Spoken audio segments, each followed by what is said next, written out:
but we got smacked. But we got smacked. But we got smashed, bro. 3, 2, 1, go! What's up? It's your boy Levelhead back with another Live and Level Gamers podcast. Oh man. It is time. Finally, Nintendo has showed up to the party. Man, I thought you was gonna say came back. Finally, the Rock has come back. Well, they haven't come back yet. They still not talking about stuff. So we got a little bit to talk about. Nintendo showed up, had the investors meeting. They did some talking and discussing, and we shall talk about all of it on tonight. They revealed and confirmed backwards compatibility for the Switch 2. We asked the question, should Nintendo have revealed the Switch 2 in 2024? And then they also said we are emphasizing, we are putting a vital importance on third-party partnership for the Switch 2. And we got a whole lot of other stuff to talk about. So what's good, people? What's going on? Keith Noise, K-Bump 20, what's good, yo? Man, it's been a crazy past couple of days, man. Just looking at the internet, man. It's been a crazy past couple of days. Yeah. Don't rain on our parade already, man. I'm trying to forget about Tuesdays to Wednesdays. It's a referendum. A lot of them happened. A lot has happened, but welcome.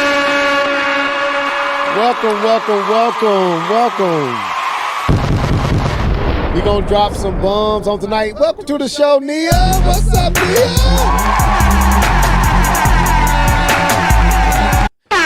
Welcome. Okay, so yes, the orange-faced bandit is back in the White House. You know what, though? Anyway, that we not a political party. I can say some things, but I'm hopeful. That's what I'm going to say. I remain hopeful. Hey, that's all we can do at this point. She said she too light skinned. Okay. That's hilarious. So, but yeah. So welcome to the show on tonight. Got a lot to discuss. Nintendo came through. They understood where we would be as a nation. They understood the cloud of pain and confusion that would hit us. So they dropped a little nugget to help us along. Ain't y'all excited? Ain't y'all happy? Aren't y'all excited for Nintendo caring about the American citizenship and the morale of the American people, particularly me and how I was feeling? But we gonna be all right. We gonna be all right because my hope is not in Trump nor Kamala. My hope is in the Lord. Let me put some claps on that. Yeah. As it should, brother. As it should. Yes. Don't make me take y'all to church for real. And the Bible says. Anyway, K-Bun, where you at? You ain't saying nothing yet, my friend. I'm here, man. I'm here. K-Bun, you ain't still seething over Tuesday, are you? Nah. I got nothing to do with it. Nah. To be honest, I'm not gonna. I don't want to dampen the moment, but I'm having a little moment myself. We had to put my dog down yesterday. Oh man, condolences, man. So he's been with us. He would have been 16 years old on Tuesday. This Tuesday coming up, he would have been 16. That's a little fella that I met a lot of times. Yeah, that's him. That's Indy. Yep. That's Indy. Okay. Yep. Like Indiana Jones. Indiana Jones. Okay. He was actually named after like Indian food because we were really into making Indian food at that point. But no, he would have been 16 on this Tuesday coming up. We had him for 15 years. So He's been with us for our pretty much entire marriage. So we're just Oh man, dealing with that. So I'm here. I'm here. Just not as hey, hyper as I brother, used to be, but I'm here. brother, hey, I know that I've been there. One of the reasons I haven't gotten me a feline of my own in years because of losing a deer. That become family, bro. So It I was, shit. yeah, it was our baby, right? We Yeah, don't have any kids, so that we right. spoiled him like he was our kid. So he was our baby. So he was like I said, he's been with us our entire marriage. So we're just take it's a little rough. We Yeah, we did it yesterday, so it's a little rough. It happened kind of quickly, yeah, but we're dealing with it. So I'm here. Like I said, I'm here. I'm just not as hype, and I yeah. don't want to dampen the moment because it is good No, news that Nintendo finally gave us some information. I just wanted to just clarify kind of my position. So yeah. How the wife doing? she's doing better this afternoon, right? Okay. We went to work today, got into the office, what I'm saying, took a little bit. I definitely cried a couple times in the office, but it's good. Yeah, It's good man. memory. I'm reminded of the wise words of Mr. Vision. He said, "Grief is just love persevering." So Hey, that's all that let is. me So give you some I'm gonna use claps the, on that, the man. Some you say claps. you say what? I said, let me give you some claps on that one. That was beautiful. I'm gonna So tell I'm you the just gonna truth. use the words of vision. That's what I'm gonna do. I boohooed when Shaq died. My dog, Rock'n'Roller. I Yeah. mean, snotting. So I can't. I know it yet. My grandpa I was like, it's a dog. I'm like, yeah, That this makes wasn't a bruh, that dog. makes three of us. Yeah, Bro, he was I snot. didn't know. I used to I didn't understand why people got so emotional when they dog. Like, Yep. I didn't understand. I did not understand. But this is my first pet, so I never had a pet. This is my first pet, so I had Oh, no I ain't. idea. I And know. then having to be with him in his last moments and being there when what I'm saying when we had to put him down and just being there in that moment. I mean, I cried. I even making the decision. I cried. The whole thing. I cried. I call me a punk if you want to. I cried. Like I But said, no, bro. man, it's good. Yeah. No, That's my mom hates pets. She hates dogs, and we finally got one. And we had him from like a little pup, grew up. And when we lost that one, I ain't never seen that woman cry. Like I was crying too, but I ain't never seen that woman cry. I was like, I thought you, but no, you grow to love them so much. yeah. It's crazy. It's My mom crazy. did too. My mom didn't. She's always get mad because what I'm saying, she like she don't want no grand dog. She want grand baby. So she used to say that to us. But we had him for so long, and then I don't know what happened. They just because he would always bother her because it's like he knew she didn't really want to deal with him, but he was used to bother her directly. And she just came to love him. And then I told him about the accident he had, and what I'm saying? She was trying to hold it together, but she was crying too. But she was the main one. Same thing as your mom. Saying that I don't want no dog. He ain't my dog. He ain't my grand. But yeah, no, she grew to love him. Yeah. Hmm. So, with that being said, welcome to the show on tonight. I see D2K in there. What's up, D2? Family, animals are humans. Amen. So, again, we got a lot to discuss. We got a lot to get into. We won't say put any more about the election.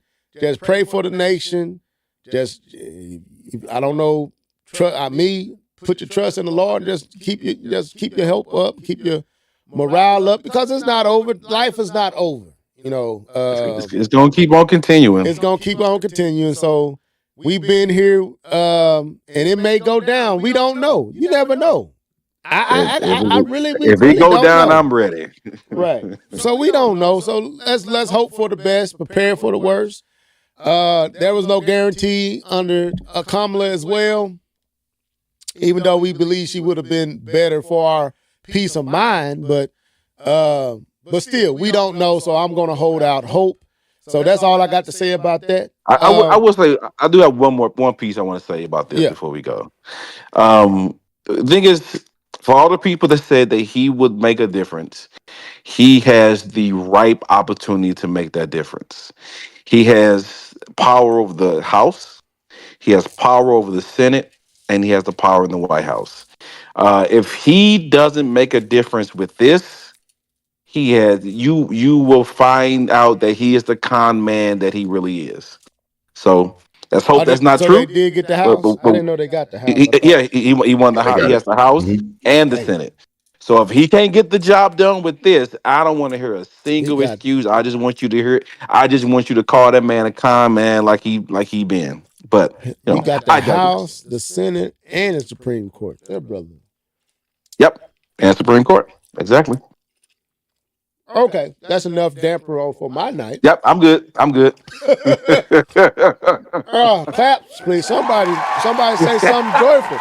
Save us.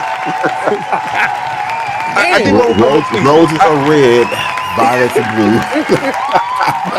I did want to say one more piece. While I was overseas, and because it's interesting to see how the world sees us. While I was overseas, and when people saw I was American, they asked me several times. Several people asked me to save them. Please save us. I was in Switzerland. They were like, please don't let him be in the White House. I was in Germany. They said, please save us. Don't do it. So by some of the people on a low level in those other countries, they're not excited to have him as the president either. So I just wanted to share that as well with some of my insights from traveling. So yeah, right. I'll say this, man. On a serious note, we better be prepared. That's for sure. I'm gonna stop. I'm gonna take the jokes out.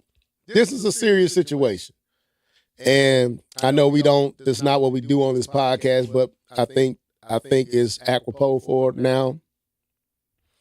We better be prayed up. We better know who we put our trust in. And I'm gonna say this: pray for him. Pray for him. Pray for those that are in control. That's what you best be doing. Pray for the nation, because we may need it. And so that's what I would say. But it's gonna be okay. We're gonna see it. We're gonna make it through this like we made it through many other things. So yep, with that being said, is there anything else, or do we want to go straight into what you've been gaming on? I'm ready to roll. Yeah, let's get into it. Yeah. You know what time it is.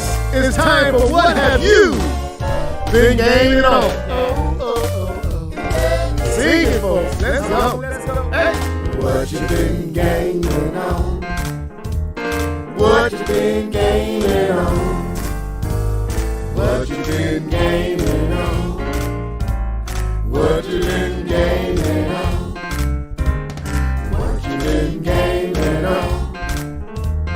What you been gaming on? Gaming on, gaming on, gaming on.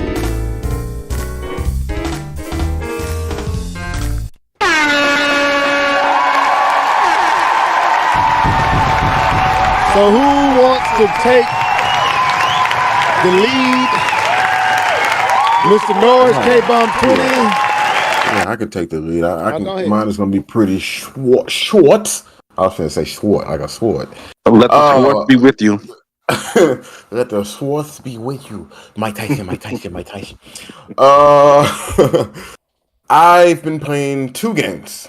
The first game, I finally finished Ghost of Tsushima, and it was an amazing experience. If you finished, from the you beginning. was really playing. Wow. That's Yeah. dope. I put over 60 hours into the game. I maxed out That's my it? sword. Yeah, just about 60. I maxed out the sword. I did a lot of stuff, and I had to go ahead and uninstall that game. Here's what I learned. There That was a plot twist.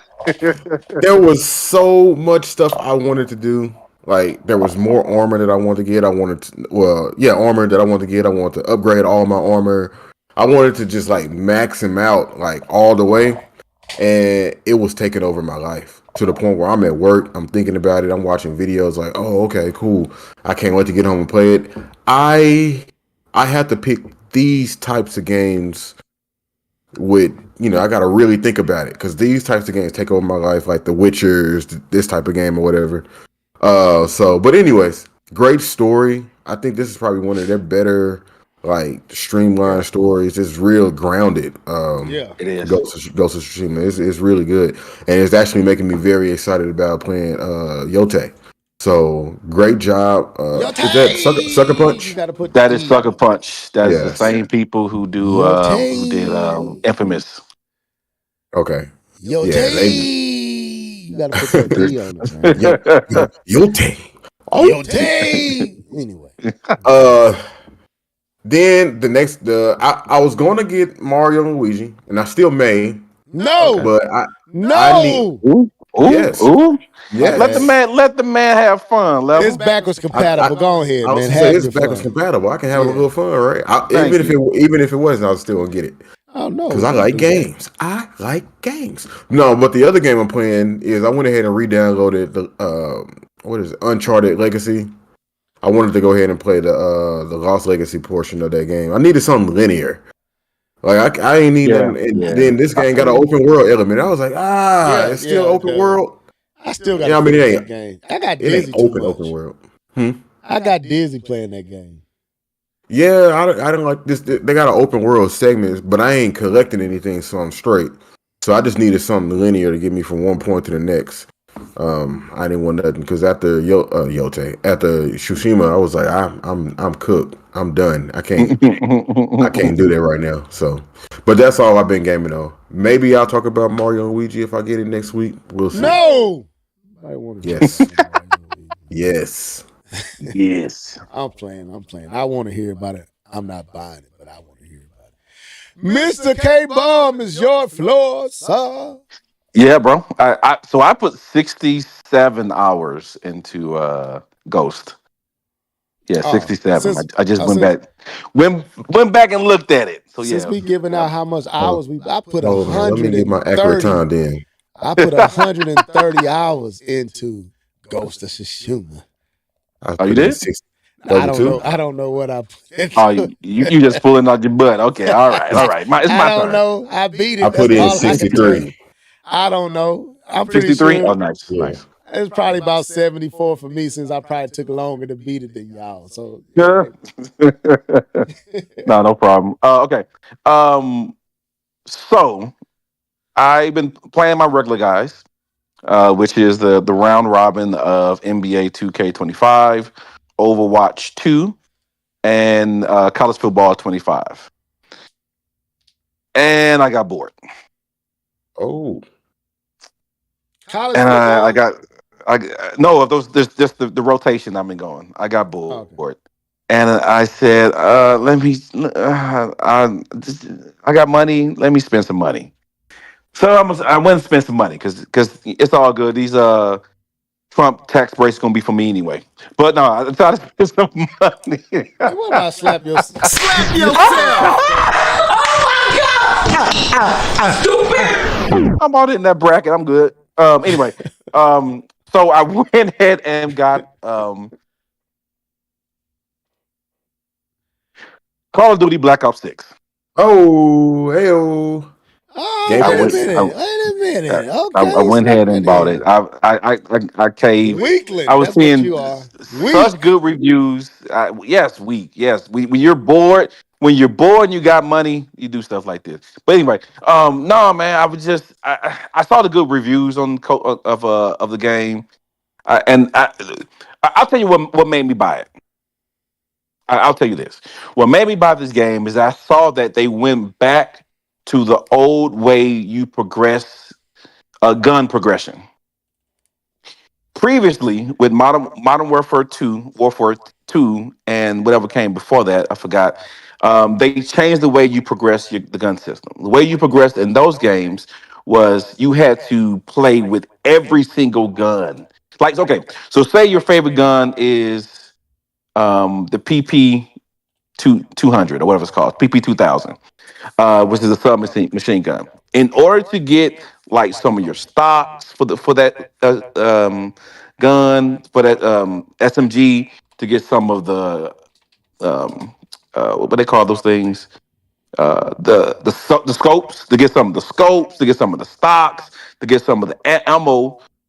You would have to use sniper rifles to unlock it on a different sniper rifle, unlock it via an assault rifle, unlock it on a shotgun. Like you had to progress other guns to unlock the attachments for the gun you want to play with. And to me, it wasn't fun. Like I didn't like playing with assault rifles. I didn't like playing with snipers, and so I never could get the attachments I needed for my gun because I had to progress in other guns in order to unlock the attachment for the gun I really want to play with. And so, if it had that system, I would not have purchased the game. But I saw they went back to the old school way of doing things. Black Ops Six is very similar to old school Call of Duty. The way the maps are 3 lane maps. It's not these crazy multi-level camper fest maps where you just camp in a corner because there's so much space you can just sit in a corner and camp. No, these are old school 3 lane maps. It really has a old Call of Duty flair, the heyday of Call of Duty before all this movement and everything else. It really has that flair to it, and so that's why I decided to give it a try, and it's been cool. It's been cool. For me, there's always a honeymoon phase at the beginning, where I'm like, oh crap, this is fun. And then you get to a point of the game like this is no longer fun. But it's cool. It's a nice way to break up my other games, right? When I don't feel like beating my head against the wall playing Overwatch. I wanted to try something different, or I just have or I have like 20 minutes. I can get 2 matches in playing Call of Duty. It does that, so it does what it needs to do. It's definitely better than Defiance, which is Ubisoft's first person shooter. That game can kick rocks. It's trying to be Call of Duty, but it's not. But yeah, it does what Call of Duty does. It's fast paced. It's fun to play. It's fun for that 10 minute drilling and rush, and then you can go do something else. So Okay. Is that all? yeah, that's it. Yeah, that's it. All right. I guess it's my turn. So I got a little gaming in on this week. So of course I've been playing not Tears of the Kingdom, but Echoes of Wisdom. I am literally on the final boss. I actually could have beat him or it, but I did not go in with enough fruit Smoothies. and smoothies. And Link was. Am I spoiling it? Can I spoil it at this point, Keith? Disclaimer. Hey man, I've been ready. So Nia here, she knows what's going on. If you haven't played Echoes of Wisdom, I would say skip what I'm about to Yep. say. Yep. So okay, I won't spoil it, but there's a certain companion that's basically giving it away. That is assisting you in taking down this enemy. And they were the reason why I died because they was missing all their kills, and I'm like, what are you doing? I'm holding it, cut it. Why are you just? What are you doing? And so I was literally down to the final form, and I had one arm to cut, literally one, but I only had like a heart left, and he missed. And he respawned, and he spun around and he hit me. And I said, you know what? I go up through all this another time. So Echoes of Wisdom was really fun. I'm gonna say this though: was the horse being able to ride the horse really necessary?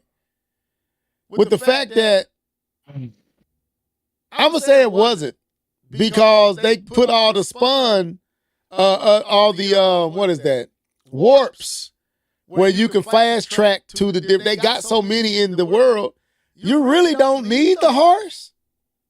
I don't know how you felt about that, Keith. Did you use the horse a lot? No, after I got the horse, I was like, cool. All right, back to me. Right. Okay, so I don't feel bad because now did you get the special horse? What's the special? I don't know.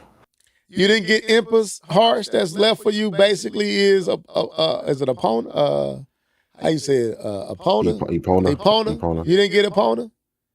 I don't think Epona. so. No. Okay, I did. No. Okay. Okay. Nah. There's another thing in the game that they sure enough did not let you know into the final fight.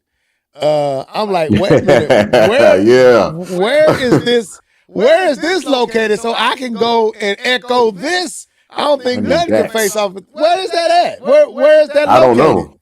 I don't know. I need to Oh know my what that's at too. God. Like it took my I don't even know what it's called now, but the level 3 knight or whatever I got. He was getting destroyed by that thing. I was like, really?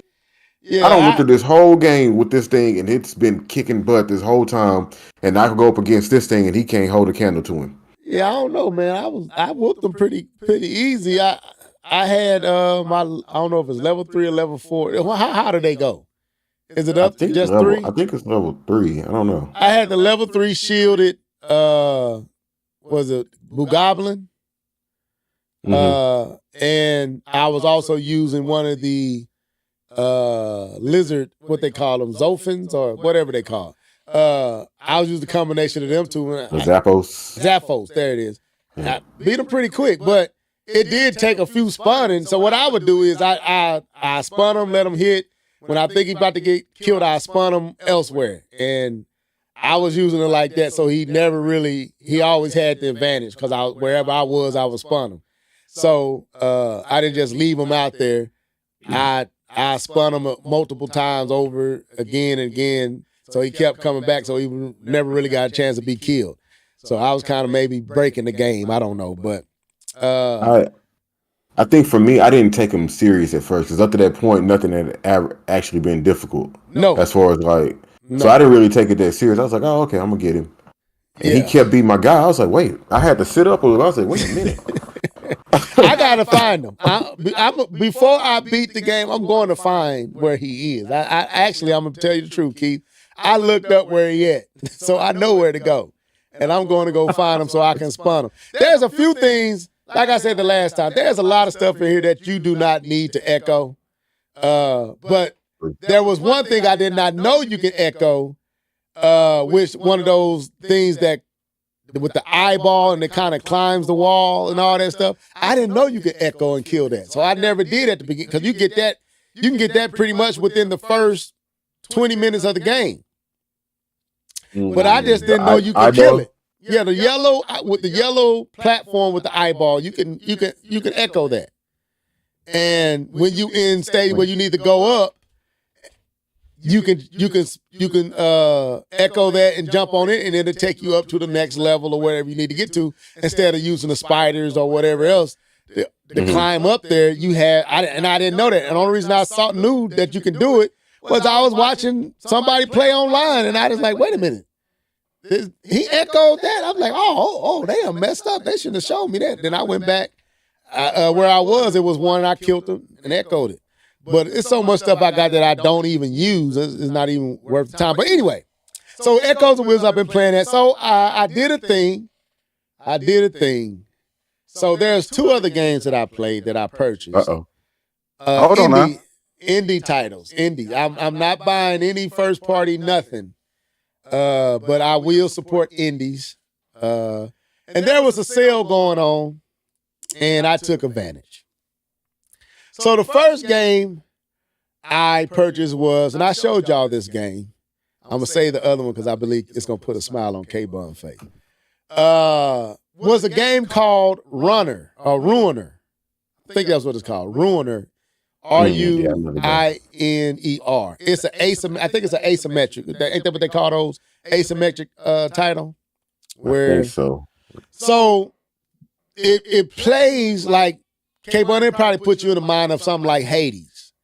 But not as good. But I'm gonna say this. Is it a role game or is it like a dungeon It's game? a rogue. Yes, it's a rogue. It's It's roguelike? Okay. And it's roguelike. That's what I don't know. I don't know if it's roguelike. I don't think it's roguelike. Roguelike, you keep respawning and starting over from scratch every time. But do the levels change?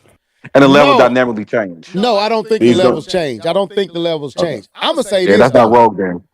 I'm gonna say that, but it is asymmetric. I'm gonna say this, bro. Okay. The graphics, even for the Switch, the graphics are ridiculous. I was like, and I only paid $3-4 for this. Like, yeah, $3, $3-4 for this game. Oh, wow. It's a $19 game. It's good. It really is good. Now you got to get used to the controls, cause the controls can be funky, cause on your left analog trigger, that's controlling your direction, and it's a little weird. You don't run forward by pushing that. You turn.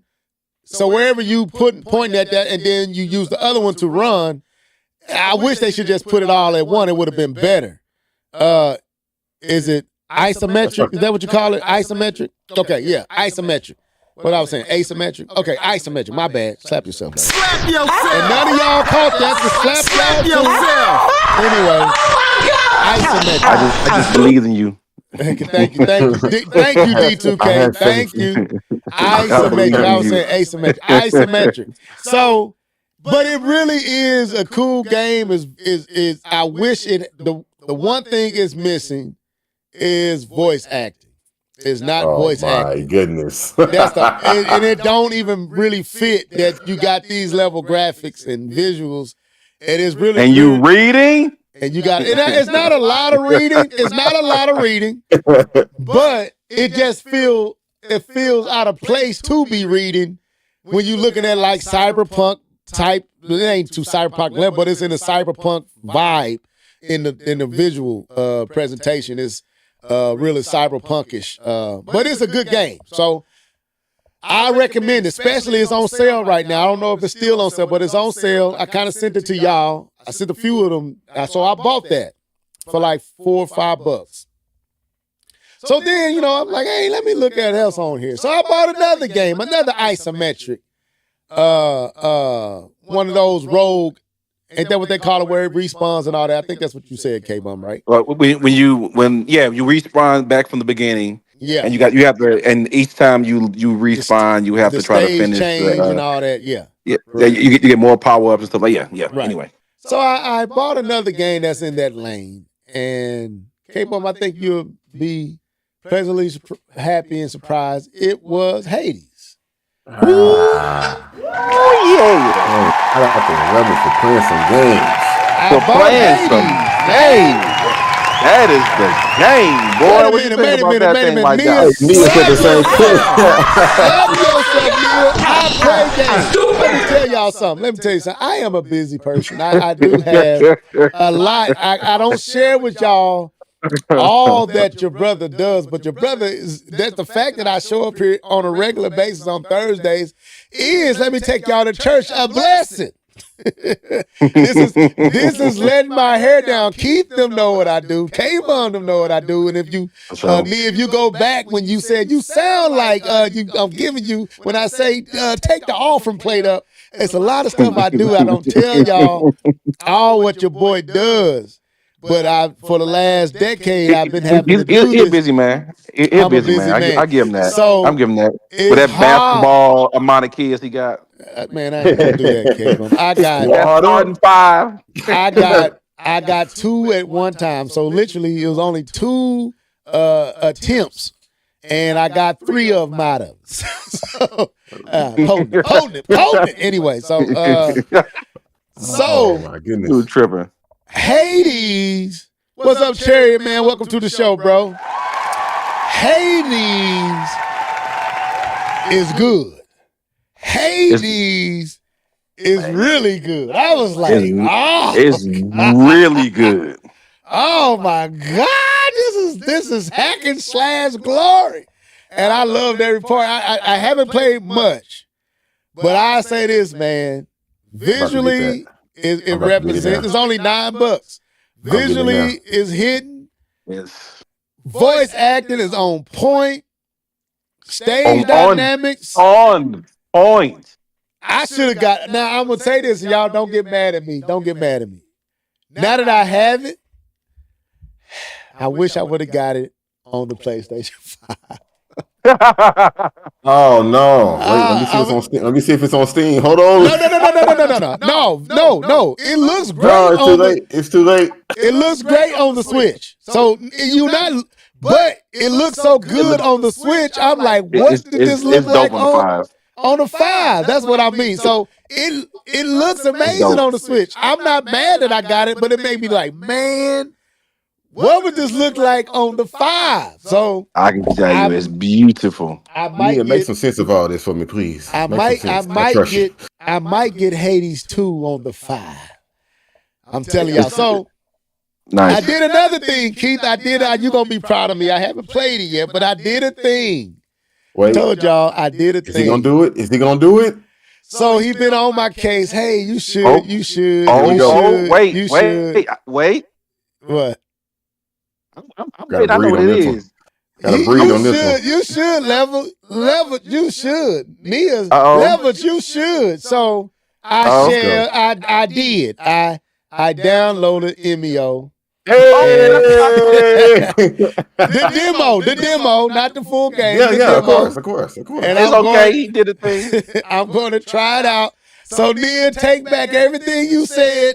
Talking about I don't play games. I play them when I can. So I downloaded that. So yeah, your boy played some games this week. I'm gonna tell you this: Ruiner is good. K-pop, I think you and Keith think y'all should try it out. It's only, like I said, on the Switch. It's only $4, and I think I had enough money already on my Switch to get both the games. I had like $15, $16, and I redeemed a lot of points that I had. So I had like $17. Keith, you should get Ruiner. I want to see your take on it. It's not nowhere near Hades, but it's not bad, especially for $3-4. It's actually a steal. So with that being said, she said, I'm not taking it. You not taking it back, Nia? Well, at least play us the often played around so we can collect on tonight. So anyway, with that being Wait.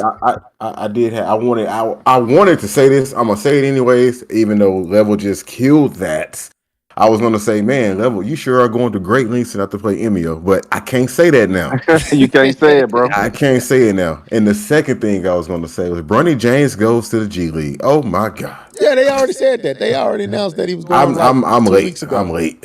Yeah, he's gonna be in between, which he should. He should be. He should. He needs to develop. For his future, he needs to develop. Yeah, There you go. He Yeah. accomplished what LeBron wanted to play with him. Now go on down there and learn how to play. Go down there and learn how to play. Right. Just get you a jump shot. Yeah, you got paid. Now go learn. Earn your check, sir. Yep. So with that being said, it's time. It's time to get into these topics. Let's go. So anyway, Nintendo came out and saved us from the misery and shock of what took place in Americas.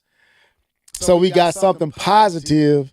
Hopefully they don't hold us back too much, because I don't know what this man trying to do day one. So we need January 1. We need Switch news. Well, he actually already said day one. He said I mass know. deportation. I don't want to talk about it. I know what I'm he sorry. said. My bad.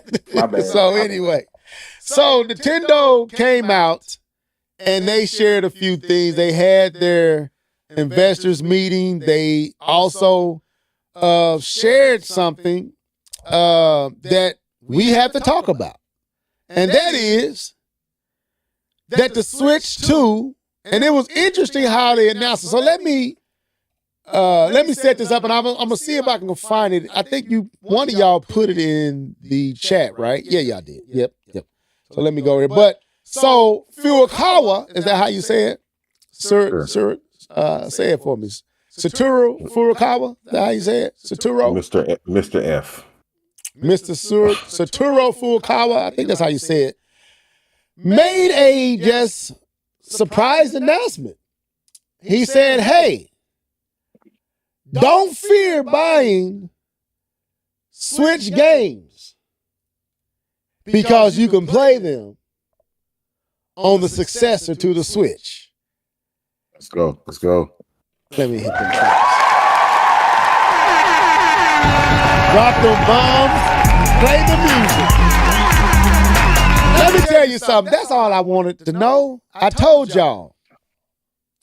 I was not going to buy anything else for the Switch, and I meant it until I knew that the Switch successor was for sure confirmed, solid, founded, ironed down, backwards, compatible.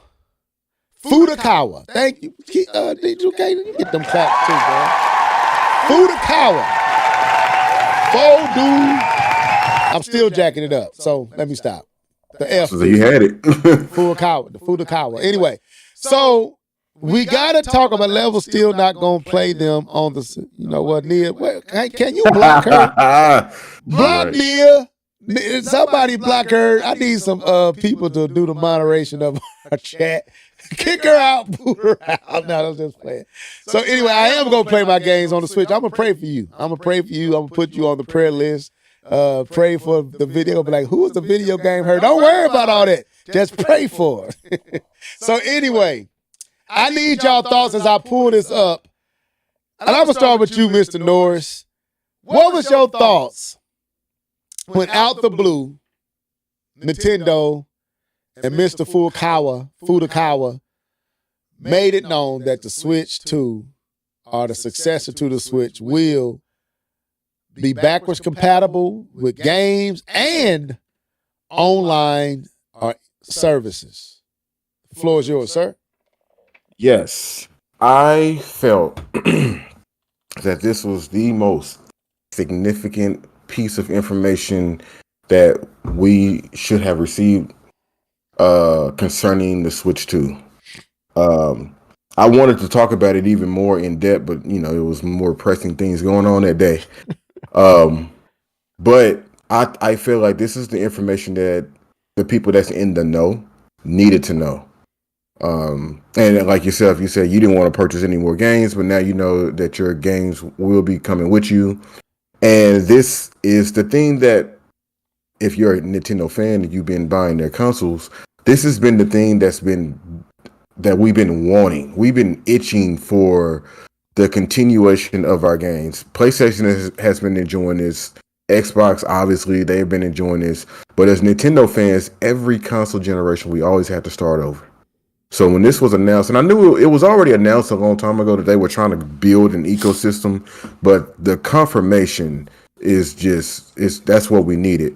But like I said, we've been having to start over every console generation, like outside of the Wii to the Wii U, but even that was a little janky. You had to take a SD card and do all this other stuff. I hope that it's real seamless and that it's just based off your account like they've been talking about.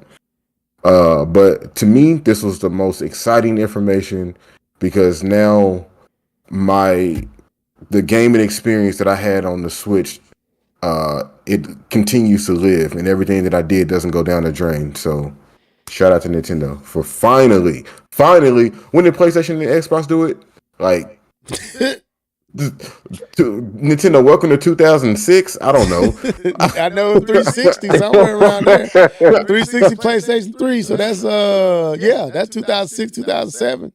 Yeah, welcome. So it says at today's this is Furukawa. At today's corporate management policy briefing, we announced that Nintendo Switch software will also be playable on the successor to the Nintendo Switch. Nintendo Switch Online will be available on the successor to Nintendo Switch as well. Further information about the successor to the Nintendo Switch, including its compatibility with Nintendo Switch, will be announced at a later date. K-Bum, Mr. 20. I need your thoughts, sir. As a gamer and casually proud owner of a Nintendo Switch, how do you? Very casual. A silent minority. How do you feel about this announcement, sir? Welcome to the future, Nintendo. It's good. I mean, I don't think too much of my catalog is going to carry over. The three I games guess you I got. can. I see Guess your I can post, finish. I D2K. I'm can. gonna read that. I'm gonna read your post in a second. I think Keith, he making a good point. But go ahead, K Bump. Yeah, Floor is yours. yeah. I guess I can finish the Marvel Alliance 3 on the Switch too. I don't know. Um, no, it's good. It is awesome news for potential Switch 2 owners. I feel personally what I felt this statement was Nintendo saying, please continue, please buy games for Christmas. You can play it later. Don't don't not buy games for Christmas. It's okay. Give us your money for Christmas. You can still play it. Yeah, Don't be so stingy. we gonna That's get what into that because yeah. Go ahead, go ahead. that's what I feel this statement kind of was because it's made right for the holiday season, especially when everything is saying that we will not hear any news for a successor. Um, any reveal of a successor. I think this is them kind of throwing that nugget so they can make sure they make money this holiday season, like they really want to, and get people to buy their titles that's worth buying. With the understanding that they continue to plan. I think this is a great idea. I think this is awesome for Nintendo. I think it's even better for Nintendo fans and those who are going to own the Switch 2. Those who have a large library for the Switch OG. But this does kind of say that if you read into it, which I know Level loves to do, that this is going to be a very similar form factor.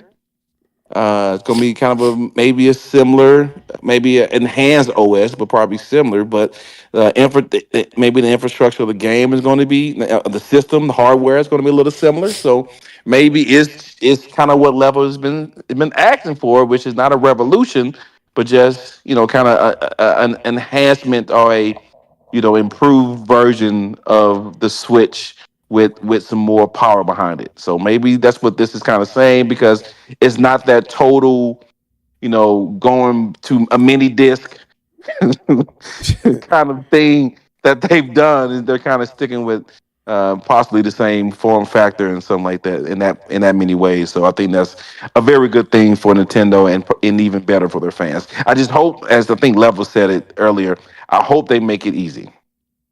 Nintendo has a really bad relationship of making things difficult. So I really hope they make this process easy because it's other companies have really made it easy. Especially Xbox does it the best. I will give them credit. They have my save from Mass Effect 3 still on the server. I don't know how they do it, but it's still there. So I give them the credit. They do it better than anyone else when it comes to backwards compatibility. Okay. Okay, so let me get to D2K what he said, and then Keith, I'll let you respond, and then we go even farther. So he said, I'm going to have to throw a flag on that unless the architecture was different of its of the form factor was, or I think it's, or if the form factor was drastically different. Backwards compatibility has been a constant on Nintendo's console. GameCube, Wii, and Wii U were all Power PC, CPU, and ATI GPU, and boy, D2K, you be boy, and all were this format.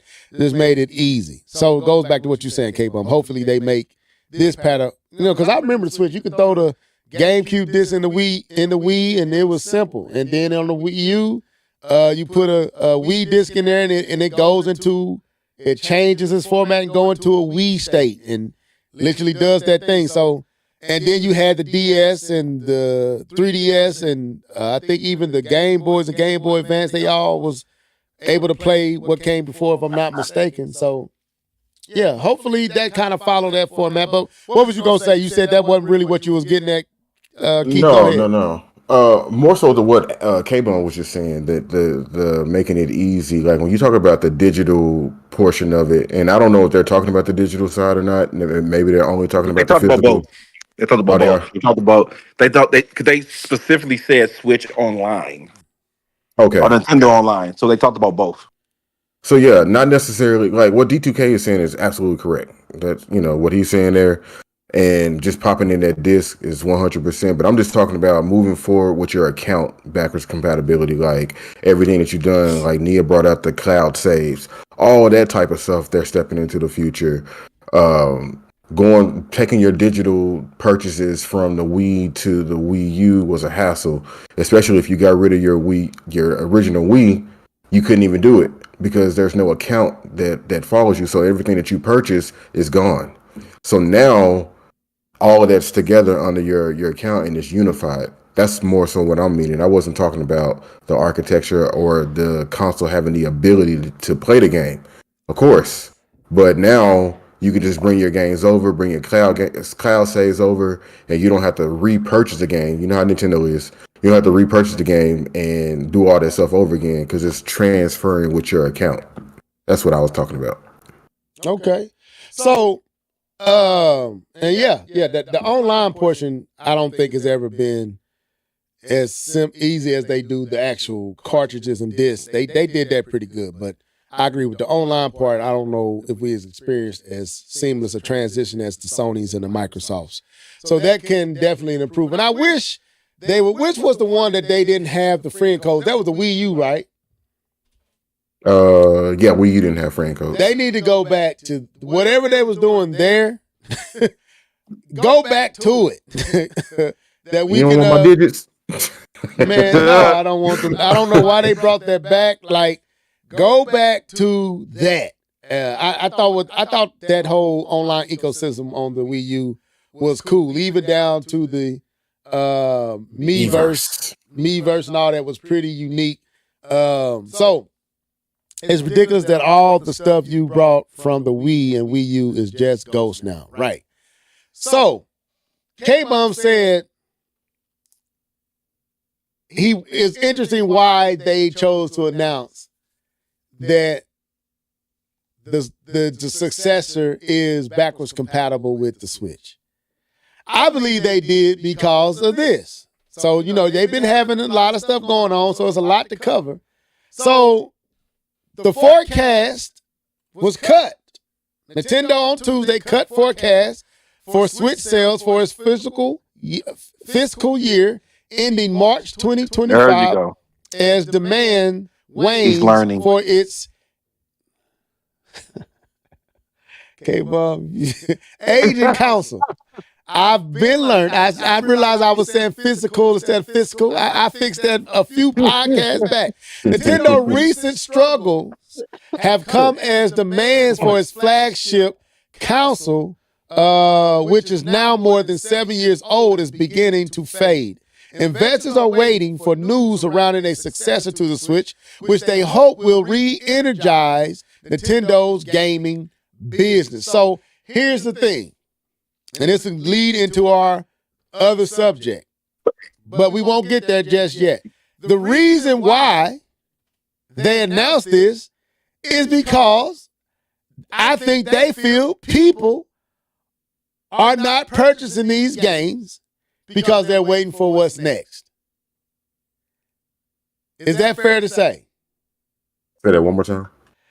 I believe that Furukawa made this announcement that the Switch successor will be backwards compatible with the current Switch because they saw the sales not just in hardware, but software dip.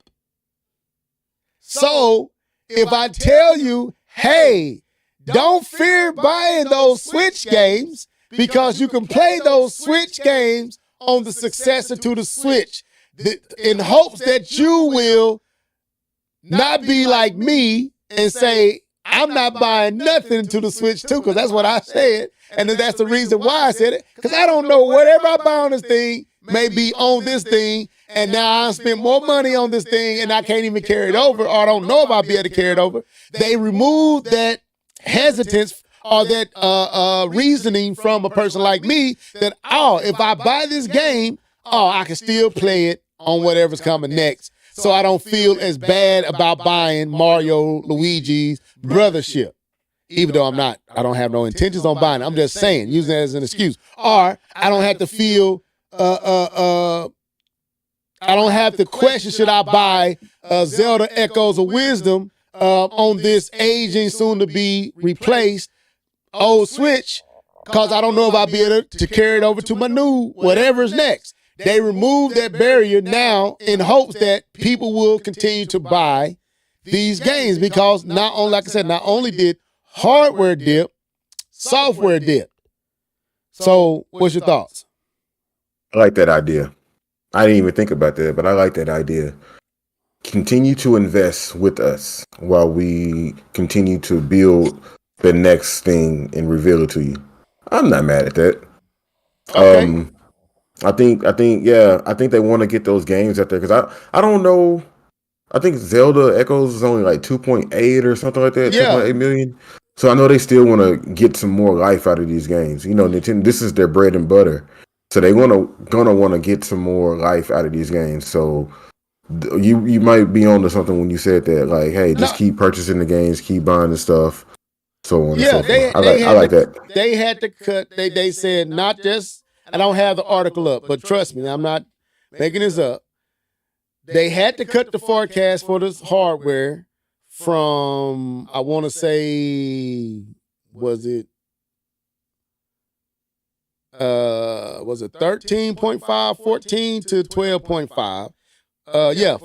So right here, the Japanese gaming giant said it now expects to sell 12.5 million units of the Switch over the course of the period. That's down from previous forecasts of 13.5. But guess what? They have only sold about 4 to 5 million up to this point. So they got to sell another 7 to 8 million to get to that forecast 12.5.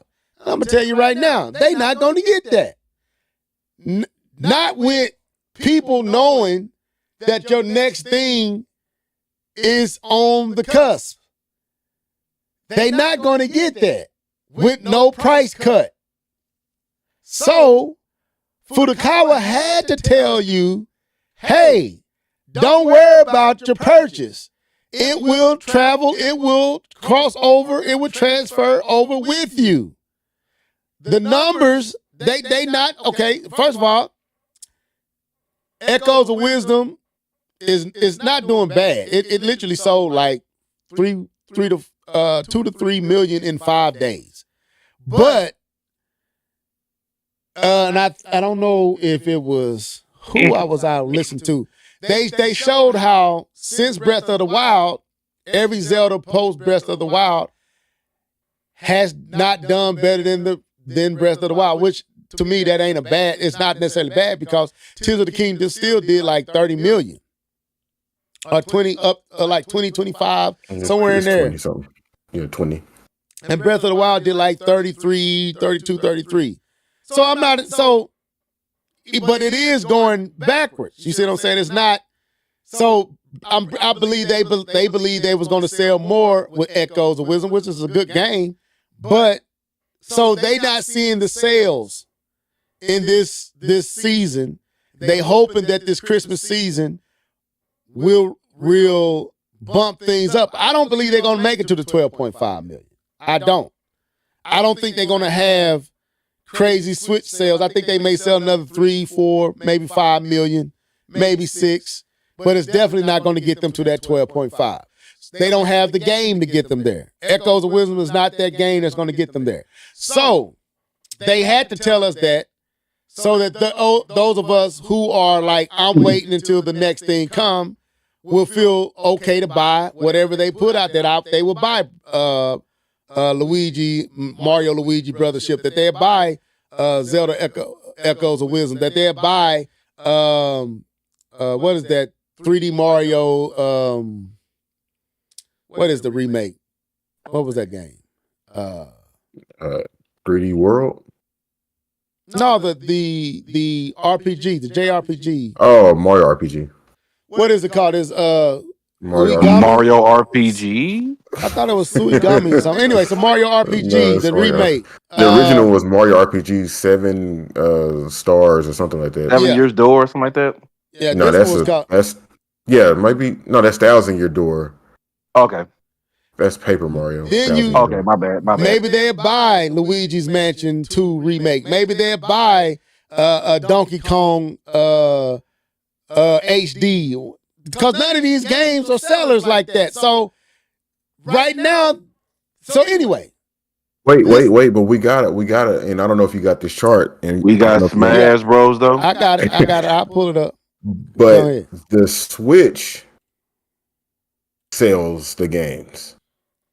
So you look at that chart and how a lot of those games increased from the 3DS to the Wii U. You talking about Um, this chart right the- here? With Pikmin and Kirby and Metroid. yeah. Is that So on? it's- Oh, wait a minute. I can pull that up over here. That's on Nintendo Life, right? Yeah, that's Might Nintendo be. Life. It's right I feel here. like maybe we shared it. I'm not sure, but I got it right But here. yeah, the Switch itself has actually been moving the units, so it's possible that they could still move some units just based off having it portable. I guess I don't know why this stuff is working, but it's working.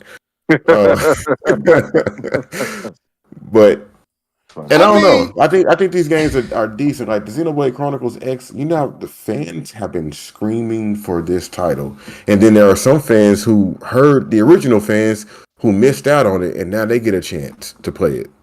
Yeah, You know? I don't have no. I mean, but okay, how many did Xenoblade Chronicles X sell I don't on think the it was that Wii? much. Okay, so how? Like, okay, Pikmin. Pikmin did get a bump.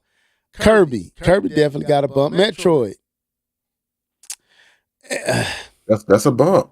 Yeah, it is. I guess you can say it sold 4 million instead of 2 million. Okay, that's fine. Here, claps. There you go. Small claps. Pikmin. I think Pikmin is moving into being one of those games that's coming kind of transitioning or crossing over out of niche into kind of that maybe not AAA but AA, but still one of those title people look forward to. I think Pikmin is moving into that space, especially this last one. Kirby, I think Kirby's already in that space. Metroid, I don't know, man. I don't know. That's why I don't have. Even though I want to play Metroid Beyond, I don't know if the masses want to play Metroid Beyond. But anyway, that's a whole nother conversation. Point is, Nintendo announced that backwards compatibility because they need us to continue to buy stuff for the current Switch, and they know a lot of people are turning off. They're like, hey. So, brings us to our second subject. Should Nintendo have revealed the Switch 2 this year in October? That's the question I need us to discuss for a few minutes.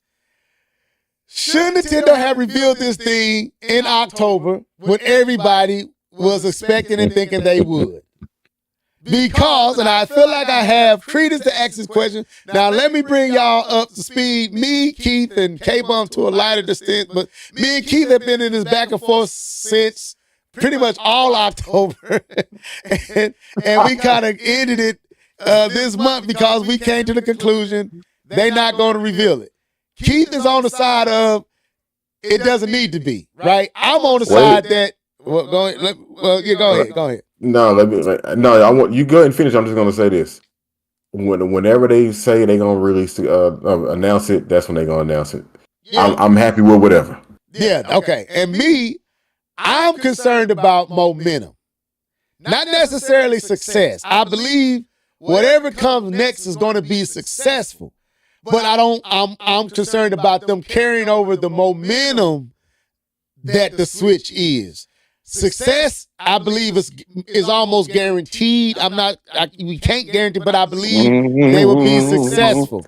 I believe they're going to sell. And the reason I do, because they have removed they brought both their markets together with the handheld and the home console. So I believe that they're going to get success. They're going to sell a lot. But success and the momentum that the Switch has is two different things. I want the success that came with this momentum, because that's what makes a thing a phenomenon. And I believe that's in the balance. And from that angle, I'm questioning, should Nintendo have went on and revealed the Switch 2, especially if you're going to tell everybody about the Switch 2's backwards compatibility? Let me say. So I'm gonna read what D2K said after we discuss. I'll bring in what he said because I need to read through it. So the floor is yours. Who want to go? Should Nintendo have went on and announced the Switch 2, especially now that they told us that it's backwards compatible with the Switch? All right. If I make a total emotional case, I just want to be surprised, brother. I really just want to be surprised. And I'm like I said, I'm good whenever they decide to announce it because it's going to be a happy day for all of us Nintendo fans and just gamers in general who just love seeing new tech. Right? Should they have announced it? I think the golden opportunity for them to announce anything was definitely in October. I think they have allowed that time to slip past, and now it doesn't really make sense to announce it in November or December. Now you're trying to move units, you're trying to move games, so it doesn't make sense to announce it now. So I guess yes, they should have announced it back in October, but I'm still on the announce it when you're ready to announce it, and I think we're all going to be glued to our YouTube videos and wherever else we get our information from. Whether you sit in front of a computer, we're all going to be glued whenever Nintendo decides to announce it. Now, I do want to say, the month of October, Nintendo, hey, listen, they were some of the funniest. They had some of the funniest trolls. Lormo, like everybody was just waiting, sitting on the edge of their seat, and Nintendo said, "Here's a clock. wait some more with this clock. Matter of fact, set your alarm and wait for the Nintendo Switch 2 announcement." But I do like That the was music. funny.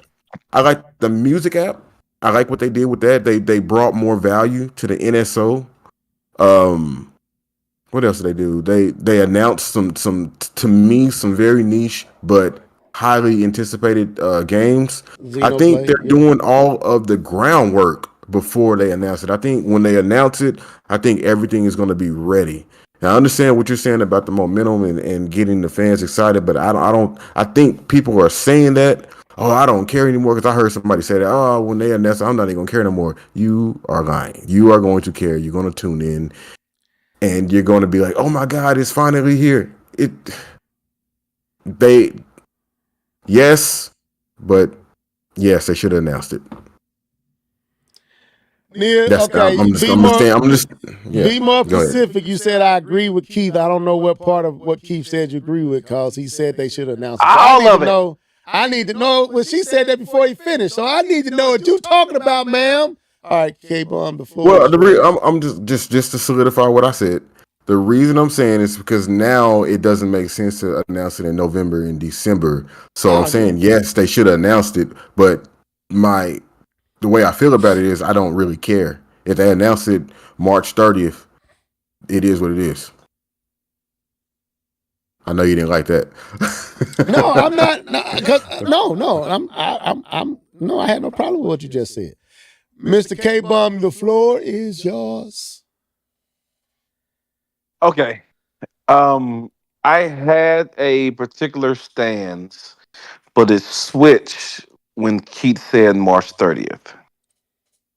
The reason why it switched is because I remember that Nintendo told us a long time ago.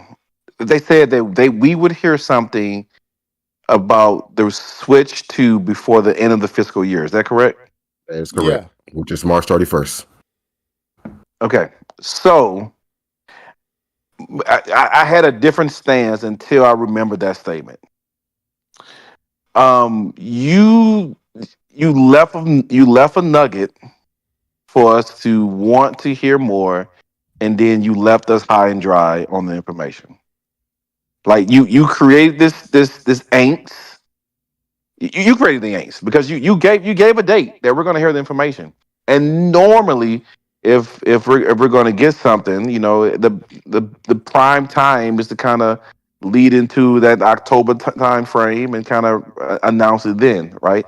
Especially if you're trying to release it at the beginning of next year, which is what you did with the Switch 2. So you created this angst. This is your fault because you didn't have to say that at all. You didn't have to say by the end of the fiscal year. You could just say you heard something next year, right? And then none of this would be here if you would have said you heard something next year.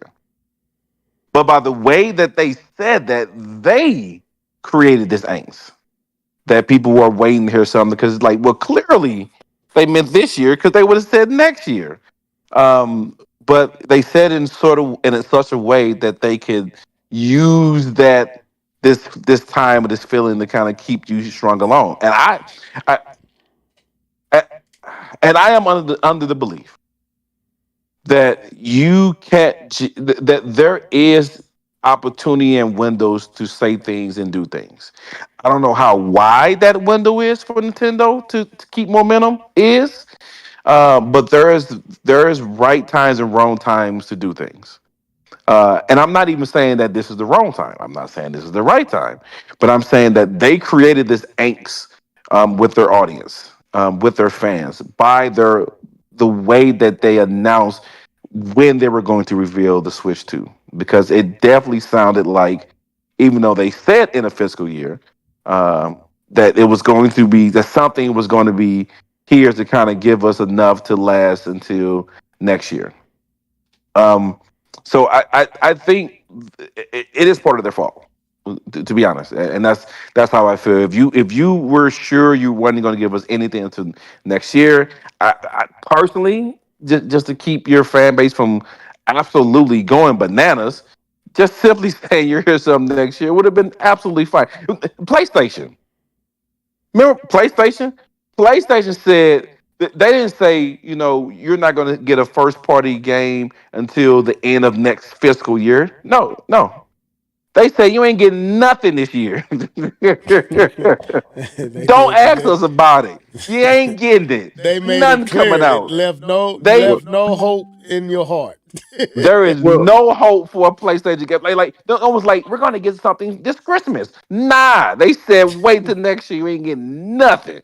well, you gotta consider how old the Switch is, and then you got to consider that they're talking to the investors too. So they got dual audiences there.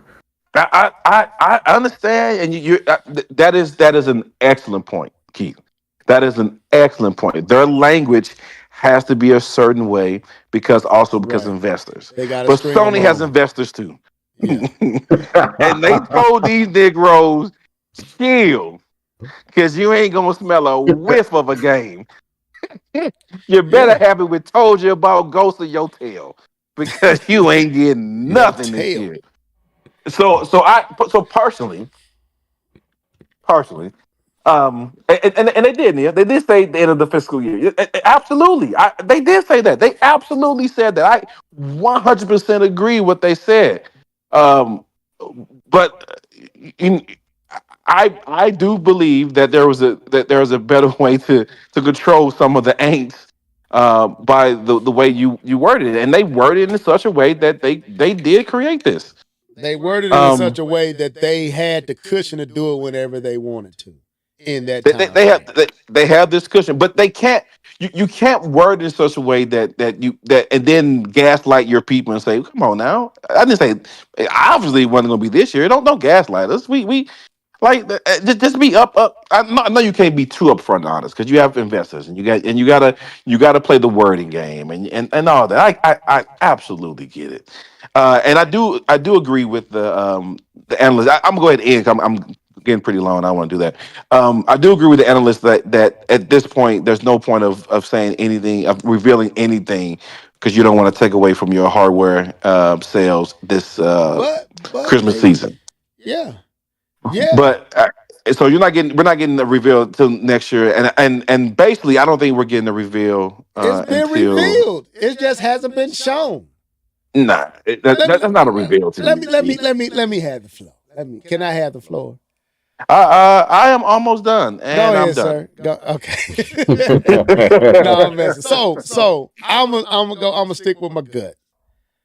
Nintendo should have revealed this thing in October. because what they revealed would have been revealed, and the same thing they're trying to keep people doing would have commenced by just revealing it and saying, hey, everything you got on the current Switch is forward or backwards compatible with the next, or it will transfer and travel with you to the next thing, which you had to announce to try to boost and try the morale for your games to sell on the current Switch. Why? Because people want what's next. And they have stopped purchasing what you have now. Clearly the Switch needs a price drop. So you are milking a close to 8-year-old system that has not seen a price drop, but you let us know that whatever you buy for that system will carry over and travel with you to the next one. Okay, so what's going on? I think D2K makes an interesting point. He said, I think there are two possible situations, and I kind of brought this up in the chat. Something went wrong and they can't talk about it because it's not ready, or they are just going back to their regular release schedule, meaning going back to the holiday season format. I'm going to say I don't believe it's the latter, but I do think something happened. And I'm going to speculate that what happened was the outcry of the cost of the PlayStation 5 Pro. This is my theory. I kind of shared this with you guys. I believe Nintendo was going to reveal the Switch in October. Everything said it. All the rumors said it. All the activity from Nintendo said it. Moving everything into having the indie and partnership at the same time in, was it August? And moving everything, they just cleared this space so you had nothing there, which was strange, right? Then you start hearing you hear rummaging of developers and everybody excited, ready for the announcement of this thing. Everything pointed to an October reveal, just like the original Switch. But the PlayStation 5 Pro came, and that price, I believe the Switch may be more than what we thought it was going to be. Because Nintendo ain't trying to lose money on what they making. They not Sony, they not Microsoft. They don't do taking losses good. And if they revealed, these same people will still be playing the waiting game. Well, then what's the point of telling them to go ahead and buy games? You can play it on. Why they telling them same people that if to say they ain't gonna respond? I don't agree with that. Stop playing the waiting game and play games. I don't agree with that. I believe that the people are waiting to know what they just told them. I think now they have released them people to feel okay to buy stuff because they know it's going to travel with them. That was what let me bring, and K-Bump Keith, you can attest. What did I say? In the chat, I said, I'm not buying nothing for Nintendo Switch until they let me know that it's backwards compatible with the Switch 2. Is that not what I said? I don't know if you said backwards compatible, but I know you said you wouldn't buy nothing else for the Nintendo Switch. I said I'm not buying nothing for the Switch 2 until they let us know, at least announce that it's backwards compatible. Once they give me those details, that's what I said. Now, I'm not buying nothing for the Switch 2, period, at this point. But now that I know it's backwards compatible, I might get Metroid Prime Beyond, knowing that I don't have to purchase it for the next thing and it's going to travel and I'll get the upscale version. I may purchase that if it comes before the system comes out. But I believe that's a launch game. I believe that game. I believe the Switch is coming out the same time that the original Switch came out. I believe that there is a situation around the pricing. That's what I believe. I believe this thing, if rumors are true, I don't know. They said there may be two SKUs. There may be a version that's only digital, that's $399, and there may be a disc version or cartridge version that's $450 or $449, almost like what they did with the Wii U, the two different SKUs. I believe that's what it is. I believe the system is ready because everything is said is ready. All the devs are saying is ready. Everybody said they have seen it. They have played it. They have it. I believe it's a pricing. So I could be wrong. I think they're trying to work out the pricing. I don't think it's anything with the system. I think it's how much should we charge? Is people going to be receptive? I think that may be what it is. So the question is, now that Nintendo has revealed the one thing Switch owners wanted the most for the Switch successor, what is this thing that they have to keep it so quiet? D2K, that's the question everybody wanted to know. I don't know, because like what K-Bum said, I don't think it's that much different, gonna be that much different than the current Switch. Yeah, but think about this. Think about this, though. You saying, what is the thing? What if they're still retooling and working that particular game or games so that when they finally show it to you, then it can come shortly afterwards? What if the game that they can't games, be doing that? They can't be doing that at this stage, Keith. They can't be. What do you mean? They cannot be still trying to work out the game for whatever gimmick they have. I'm talking about polish, like trying to make sure the game is polished and ready to go. So, like, let's say they announced it within the fiscal year, like they said they was going to do. Let's say they release it in the summer at the earliest, right? They release it in the summer. So when they release it in the summer, instead of having people waiting on X game, it's already ready day one, and it's perfect as video games are concerned. You know what I mean?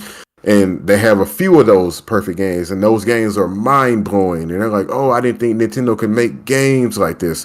I don't want to hype you up, but I'm just saying, like, what if it's that thing? And it's like, everybody's like, oh, just show it to me, just show it to me. It's like, but wait, what I really want to show you is so amazing, but if I show it to you now, it's going to take away the thunder. It's going to take away the feeling that you're going to get when you see it. So play these. I got some games. Xenoblade. Did you play Xenoblade Chronicles? Look, go play this. You know what I mean? I think whatever they got, they can show. It ain't going. I think, far as showing it, I mean, till I play it visually, it's going to be whatever it's going to be. I don't think when they can show it. You're gonna want it, and they want to give it to you. Right. So wait a minute. Hold on. I need to give me what you trying to give me. Hold on. Hold on. Let me address this. Okay. So Nia says rumors have fried gamers' brain. No, I don't agree with that, Nia. I don't believe these were rumors. I believe they was right. I believe Nintendo changed their plan.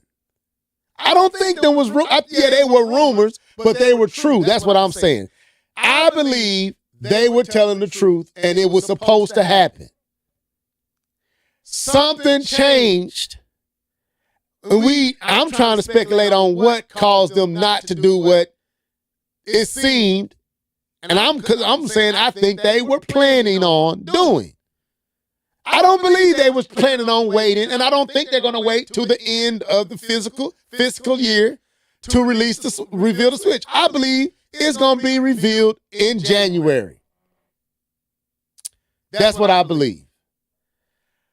I believe it's going to be revealed in January. If they wasn't going to, then what's the point of telling us about it at all?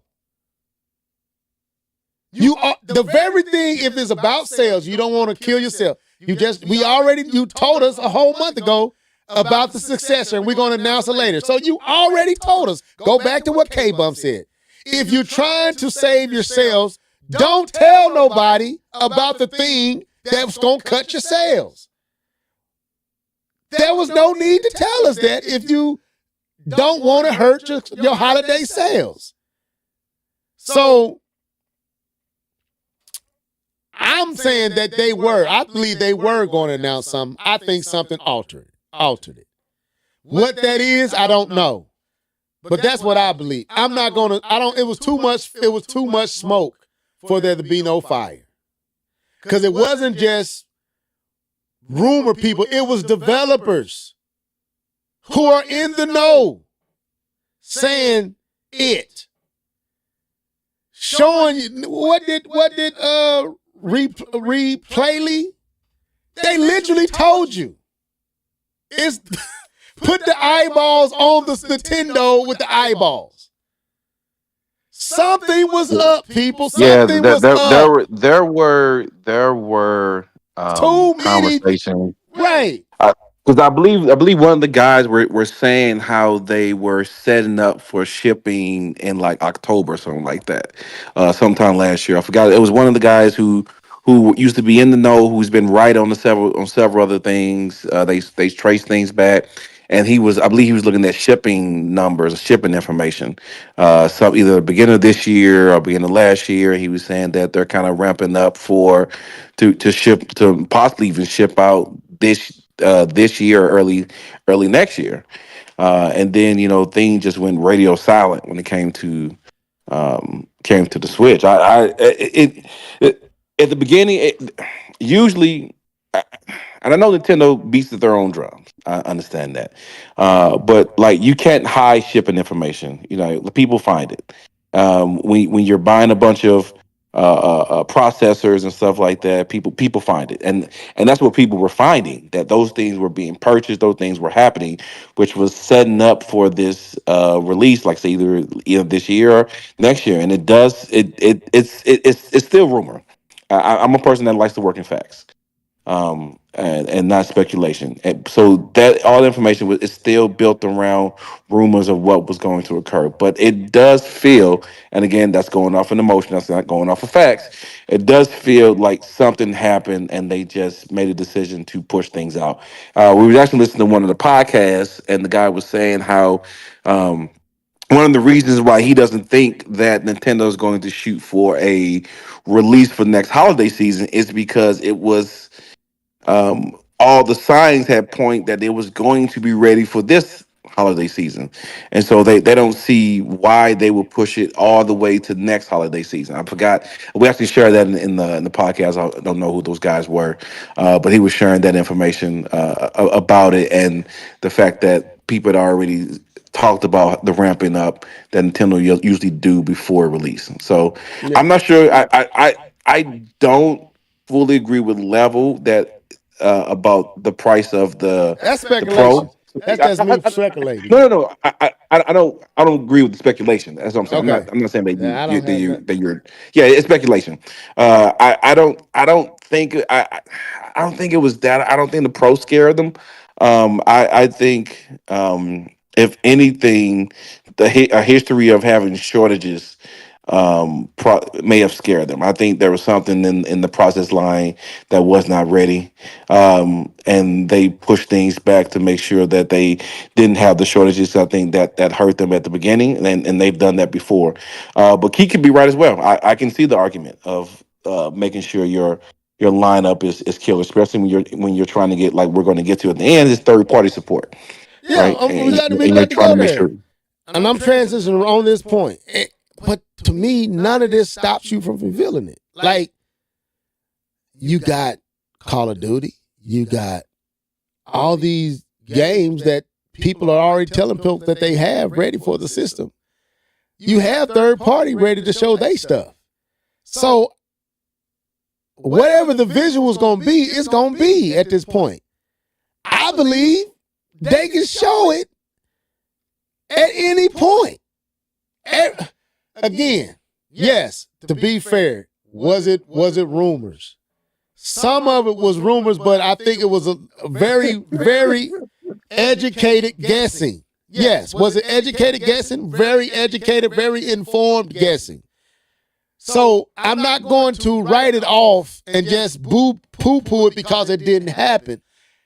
Like K-Bum said, clearly something, and it wasn't a Lormo. I think a Lormo just got snuck in there. And I believe the Xenoblade got snuck in there as well to cover it. But they was going somewhere else that they decided not to go. And I feel like that's just fair to say. Now, before you transition, because I know you want to go into third party, and it's getting late. But okay, so that's fine. Shipping is fine. You got to think about Nintendo's in full control. I don't think they've ever been in control like this before. The Wii was successful, but it tapered. It drastically tapered. Nobody was caring about the Wii at the end of its life cycle. The Switch is not like that. So Nintendo has an opportunity to come into the game not as the underdog. They don't have to do anything but just make sure that when that thing launches, that it's hitting all the angles, so they can take their time, honestly. And I think that's the part that people like. We're not used to a Nintendo like this. We're used to Nintendo. Hey, they gotta say something. They gotta do something. They're in so much control right now that it's weird, and everybody's like going crazy right now. And you don't have to. The announcement that the Switch 2 will be backwards compatible should give you some peace. You know what I mean? But that counters your point, Keith. I'm not saying they should announce it out of desperation. I'm saying they should announce it because the window was perfect. It was the perfect window, and I don't know if they will have that window again. So that's why I said it's not a success thing; it's a momentum thing, and it kind of go back to what K-Bump. There are moments of time that you may not get that when you finally decide to reveal it and share it. You may not have that same moment that you had in October. You might not have that same anticipation. You might not have that same space where there's nothing else to distract from you. You was it. PlayStation bombed with the PlayStation 5 Pro. They left and here you are. Everybody is looking to you. You have it set up to continue to dominate, to continue to be what you are, and you walk past it. For what may be there next year, we don't know what's going to. The economy can change. Trump could do something stupid. Anything can happen at this point that will make it harder to announce your product. So it's, to me, and this is going back to what K-Bump said, emotional. I'm only focusing on the momentum aspect of it. Momentum might not be there if they go to holiday season 2025. Well, I don't think they're going to do that because you got to think about it. I'm not saying they. I know, but here are the facts though. The facts are they only got games scheduled all the way up until March. The only game that they don't have an actual day for is Metroid Prime. That says something. Yeah, I know. They don't have anything past March. But like I said, unless you're saying Metroid Prime might not be ready to be shown for the next system, that may be a good theory. I don't believe Metroid Prime is that seller. I told you this. I think the system can boost it though. The system itself can boost it. I don't think they. Could you look at Zelda? Zelda before Breath of the Wild wasn't selling like that. It was selling, but it wasn't selling like that. And Metroid has never sold like that. That's my point. They had never sold like that. At least Zelda has some 7s and some 10s and some 11s. On no platform, was cross-platform. but on no platform, even Skyward Sword sold right at 7 million. Metroid, great for your flagship game, like one of your flagship games. But that's my point. But Metroid Prime 3, at the top of the Wii, with motion controls and some of the best visuals we ever seen on the Wii, only sold 1 million and some change. You talking about a game from 2002? I'm saying the same platform. You got the Wii. You got Skyward Sword, which people hated. You got Metroid Prime 3, when most folks liked. Skyward Sword still sold respectable. Nowhere do you see a Metroid selling. Period. Nowhere.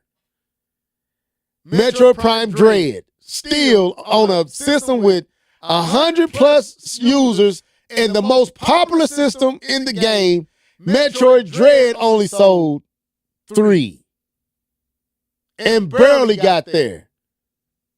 So as much as I might be and you might be anticipating Metroid Prime Beyond, it has never been that. That's my concern for it. But that's a whole different conversation. My point is, and I'll leave it here and then we go into third party. Nintendo had a perfect moment. And I'm just curious why the heck they passed it up. I don't know if they're going to have that moment next year. They might. They might not. Like I said, there's so much happening now, especially with Trump winning and all this. We don't know what's going to happen now. That was my point. You don't know what's going to happen. And you can't gamble like that when things has been perfectly set up. The industry is telling you to announce it. Your third-party folks are telling you the announcement. D2K just put in here, even NVIDIA is scratching their head why they haven't announced it. But an announcement isn't a release. So even if they announced it and Trump do something crazy, they still got to deal with the crazy. But, okay, but you got past the announcement. Now you got an announcing in all this cloud of I mean, it might not be. My point is you might not never have that level of clear moment. Everything is saying now.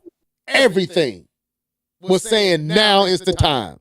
Now, Nintendo, now. Man, now it's here. We ready. They ready. Everybody's with y'all. Everybody's looking to y'all. Y'all got it. Announce it. You unsold the Switch. All you got to do is cut the price of the Switch, and you will get to that number that'll make you the number one selling system of all time. Just cut the price. No. You don't announce it. You're going to make people going into the 8th year of this system that was old when it came out still pay $299 for it. Everything is telling you, brother, move on. I don't mean to damp, but no, I'm Nia. Nope, I'm not listening to you. Keith, nope, you my boy. No, Nintendo should have announced this thing, and they know they should have. That's why they came and told us about the backwards compatibility.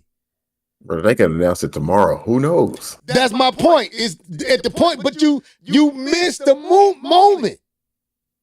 Now, yeah, I'm glad you said backwards compatibility. Thank you, Nintendo.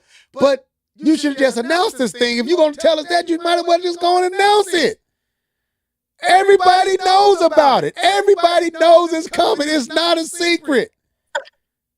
It's not hit. When is it coming? We know it's coming. You already told us about it. Your system is old. Echoes of Wisdom is stuttering, people. It's skipping. I don't know. We don't talk about it, but let's be honest. The game does freeze up and slow down, and because it's old. Well, I think that's the developer, because even the one before it was stuttering, and I have no idea why. Because it's old. So anyway, I'm just happy he ain't fuss yelling at me this time. No, I ain't. I'm not letting y'all cause y'all got a few games y'all happy with Nia and Keith that y'all okay. No, I don't care if y'all enjoy Emeo and all the rest of the stuff y'all. I'm just enjoying my Switch. No, let's move on.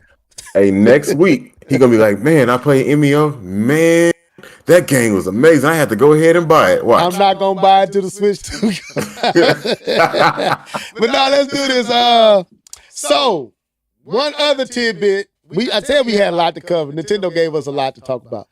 This was interesting too. This came out in Furukawa's discussion. Is the fact that Nintendo highlights strong third-party relationships ahead of Switch 2 reveal. So they are emphasizing, they want to emphasize third-party relationships with the Switch 2.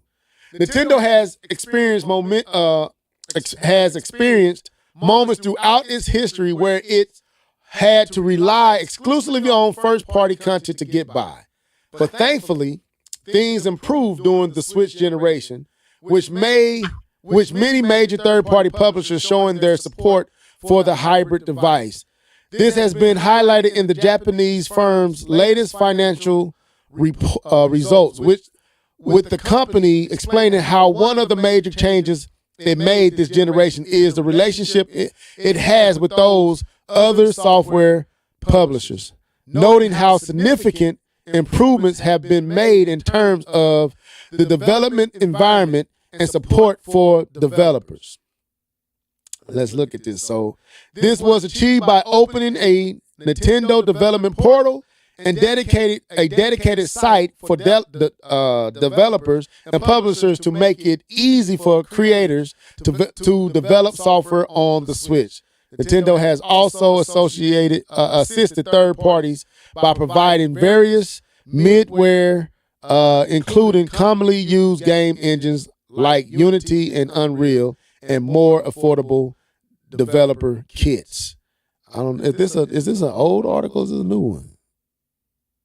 When did this come? This was Tuesday, so this is right. So I bring this up. Let me see. Is there more? As a result, its partnership with the third parties have blossomed and now are stronger than ever, with the Switch receiving a wide range of releases from publishers like Microsoft, Electronic Arts, EA, Bandai Namco, Capcom, and Epic Games. Below is some information and graphics highlighting the success of third-party physical sales on the Switch. So if you can see this right here, I don't know if y'all can see that. Sales volume of packaged software and downloadable versions of packaged software for Nintendo Switch. You can see that it really has been, from the start, 18, 19, it really blossomed in 21, 22, and still pretty high in 23 going into 24. So Nintendo has really improved their third-party support. Was there anything else in here? There's more to come as well, with slides in the latest presentation reconfirming a bunch of major third-party releases on the Switch, on the way to the Switch in 2025. This includes games like Dragon Quest 1 and 2, HD, 2D Remake, how you say that? Suikoden? I don't know how to say that. 1 and 2 remake, remastered, Guilty Gear Strive. Oh, they putting Guilty Gear Strive on there? Don't get excited. I like Guilty Gear Strive. In addition to this, Microsoft has also entered a 10-year commitment to bring Call of Duty games to the Nintendo Switch. So, K-Bum, I'm going to bring you in on this first, because this has been one of your biggest complaints with Nintendo is their third-party support and to secure a healthy dose of third-party titles on their platforms. Now that you see the success with the Switch, that they have improved that and looks to even expand that on the next successor, what is your thoughts when you read this and see that their focus is still there? I think that's excellent.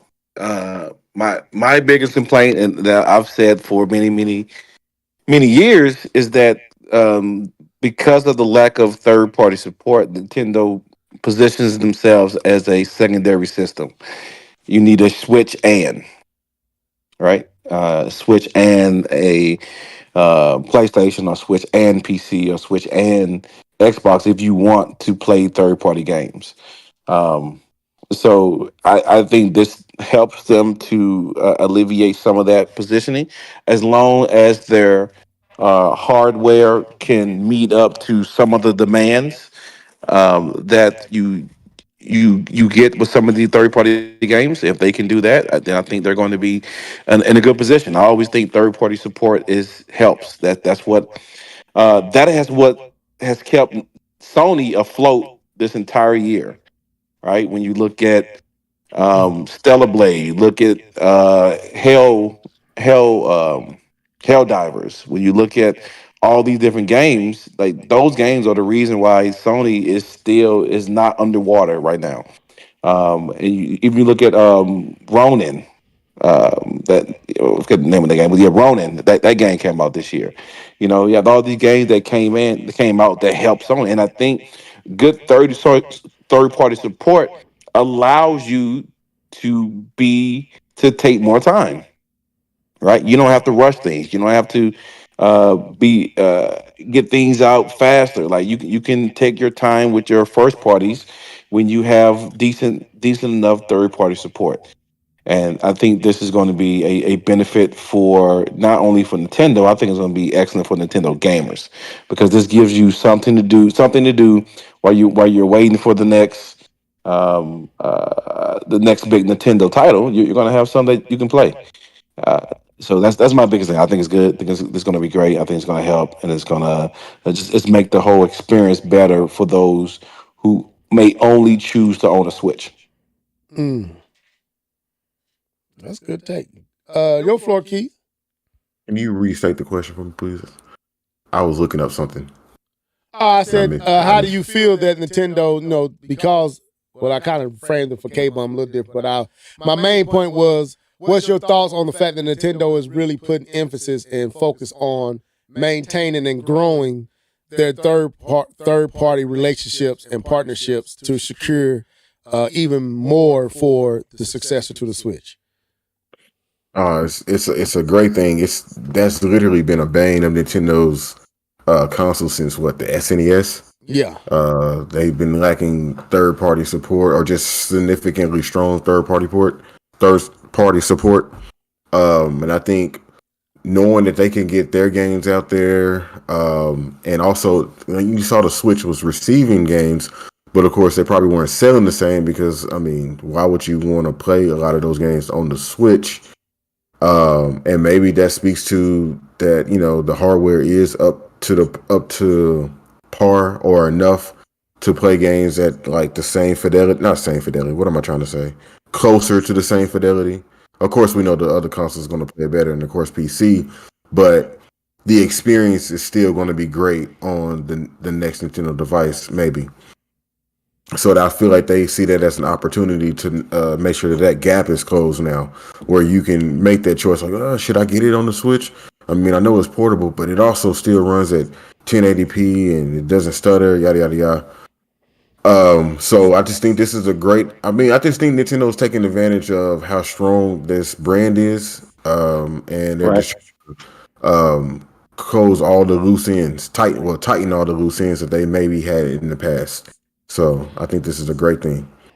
I want to show something just to prove to y'all that I did say this and it wasn't. What did it Oh, say? Lord. Man, maybe. But seriously, I'm done till they announce the NS2. Backwards compatibility is what I need to hear before I buy pretty much anything else for the current Switch. They got what they gonna get from me until then. So I did say that. So anyway, just for proof. Anyway, bro, please play Envio. You see it?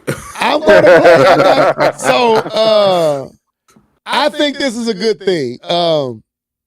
It really is really encouraging and really makes me hopeful and excited because you also send the excitement from third party. So it's not one side. It's not like the Wii U when Nintendo is saying this is for you, the hardcore, and we got Ubisoft showing all these games. I showed y'all that, but they really didn't have the support of the EAs and different ones. It is exciting to see that they are really getting third party to take them serious. I guess the Switch selling 140 million and having such momentum and such positive vibes and just being a staple in this generation. Third parties had to take them serious, and I'm happy to see that they trying to continue that into the future. So I'm curious what we're gonna see. Hearing stuff from like Square Enix saying they don't want to have exclusive stuff on the Sony system. They looking to Microsoft and Nintendo, and even going into the history that they even started on Nintendo first, and even saying that they may have made some mistakes. If I'm not mistaken, they said they talked about maybe not should not have went away from Nintendo and stuff like that. I'm curious, especially with a game like Guilty Gear Strive, the graphical presentation that game is. To me, that would make a Capcom be like, we got to put Street Fighter 6 over there, you know. And the fact that Capcom did put Street Fighters 4 on the 3DS because it was selling great. I feel like Nintendo is in a great place, and that's another reason why I wish they would just go on ahead and reveal. But anyway, let me not track back into the old former conversation. But yeah, I'm excited about it. I think this is great. I think this is great. It was another thing that I wanted to talk about, and then we can get out of here. And that was one of the investors brought up the growing cost of development. And I don't think, I tried to find it. And I think Miyamoto answered. Let me see if I can find it. So yeah, here it is. So this question was asked, and I'm curious of y'all thoughts on this. The question was: rising development costs have become a significant issue in the gaming industry. How does Nintendo view this situation, and will the company's R&D spending continue to grow? Can anything be done on the hardware side to control these increasing development costs? Representative Director Fellow Sakuro Miyamoto answered, Nintendo's research and development expenses have been rising yearly, given that the scale of development has expanded. Some cost increases are unavoidable. However, we place more importance on the content we create rather than the size of the development budget. We aim to create products we believe will satisfy our customers, investing as much effort as necessary to ensure a polished final product. Keith, that might go into what you were saying. A key element is identifying themes worth refining, a principle that has remained unchanged since the days of the family computer, Famicom. While personal preferences vary, it is certain that in innovation, things never seen before are always worth exploring. The more we refine such novel concepts, the more value they acquire. Our focus is on nurturing developers who value Nintendo's uniqueness, enabling them to dedicate significant resources to reach a satisfying level of let me see, I can't, it's so small. A level of completion of each game. In the entertainment industry, including toys, it is possible to create appealing products based on the creativity of ideas without high cost. Not every product needs to have high development expenses. That was one of the things that stood out to me, and I was glad he said that not every product needs to have high development expenses.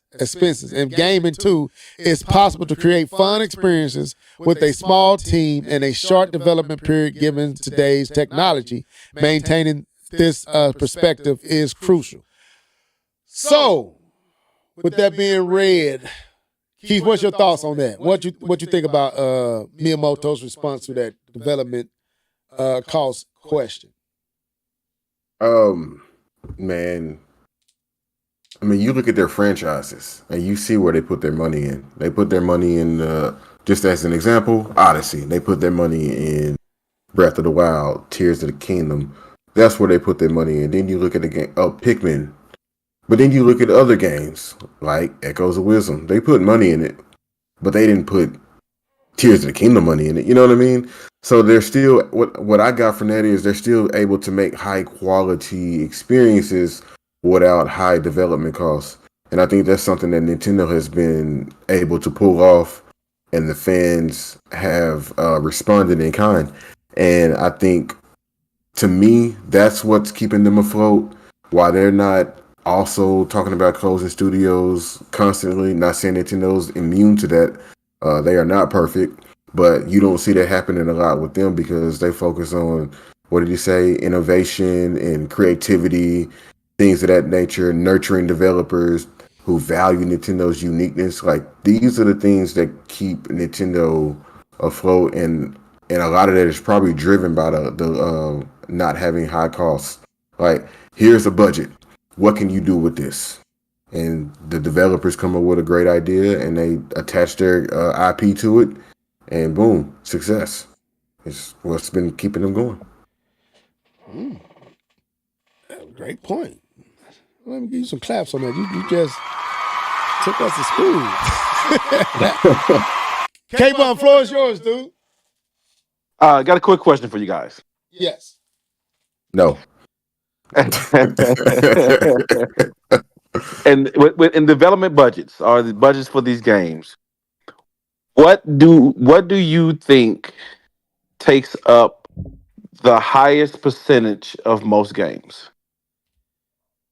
The developers, Highest percentage, the paying the employees. Playing the employees. Yeah. Yeah.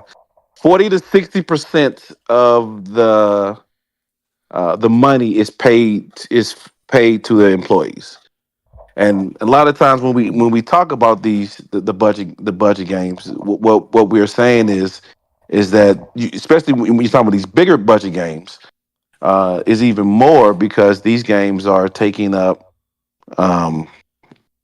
having large teams in order to develop for. And that's why, being able to have a smaller team and still getting success out of it is something that's very golden in this industry. But I do like Nintendo's response to this, right? To the high development costs, and they just don't throw money at the problem, and I think that's good and that's awesome because that works for them. And you kind of see it. Sony tries to do it, replicate it. You see that with the latest game, Astrobot, where it was a smaller studio, and it definitely did not hit and reach the cost that some of the other titles they have reach. So that's definitely something that's, I wouldn't say unique to Nintendo, but that is something that Nintendo kind of champions and does very, very, very well. I would have to say that, and minimizing those costs. But a lot of that cost is coming from having to pay the employees, because you got to pay the people to do the work. So I think that's very clear. So I just wanted to call that out. Okay. I'm gonna say this. I'm looking at it. It's something he said here. He said, however, we place more importance on the content we create rather than the size of the development budget. Meaning they don't focus necessarily on the budget. They focus on what they're creating. And then he said, we aim to create products we believe will satisfy our customers. Then we invest as much effort as necessary to ensure a polished final product. A key element is identifying things worth refining, a principle that has remained unchanged since the days of the Famicom. So in other words, it's not the budget that they focus on, it's the idea that they focus on. And then to develop that idea, they put the necessary budget to it, whatever they feel is going to get them to the end goal, or what they believe is going to satisfy their fans in a final product. So if you look at a Breath of the Wild, or you look at Echoes of Wisdom, or you look at a Mario Odyssey as opposed to a Mario Wonder, Nintendo is more focused on the quality of the game and what it needs to be quality, more so than, I guess, spinning their wheels on how realistic that tree in the backdrop over there is. That's kind of what I take from that.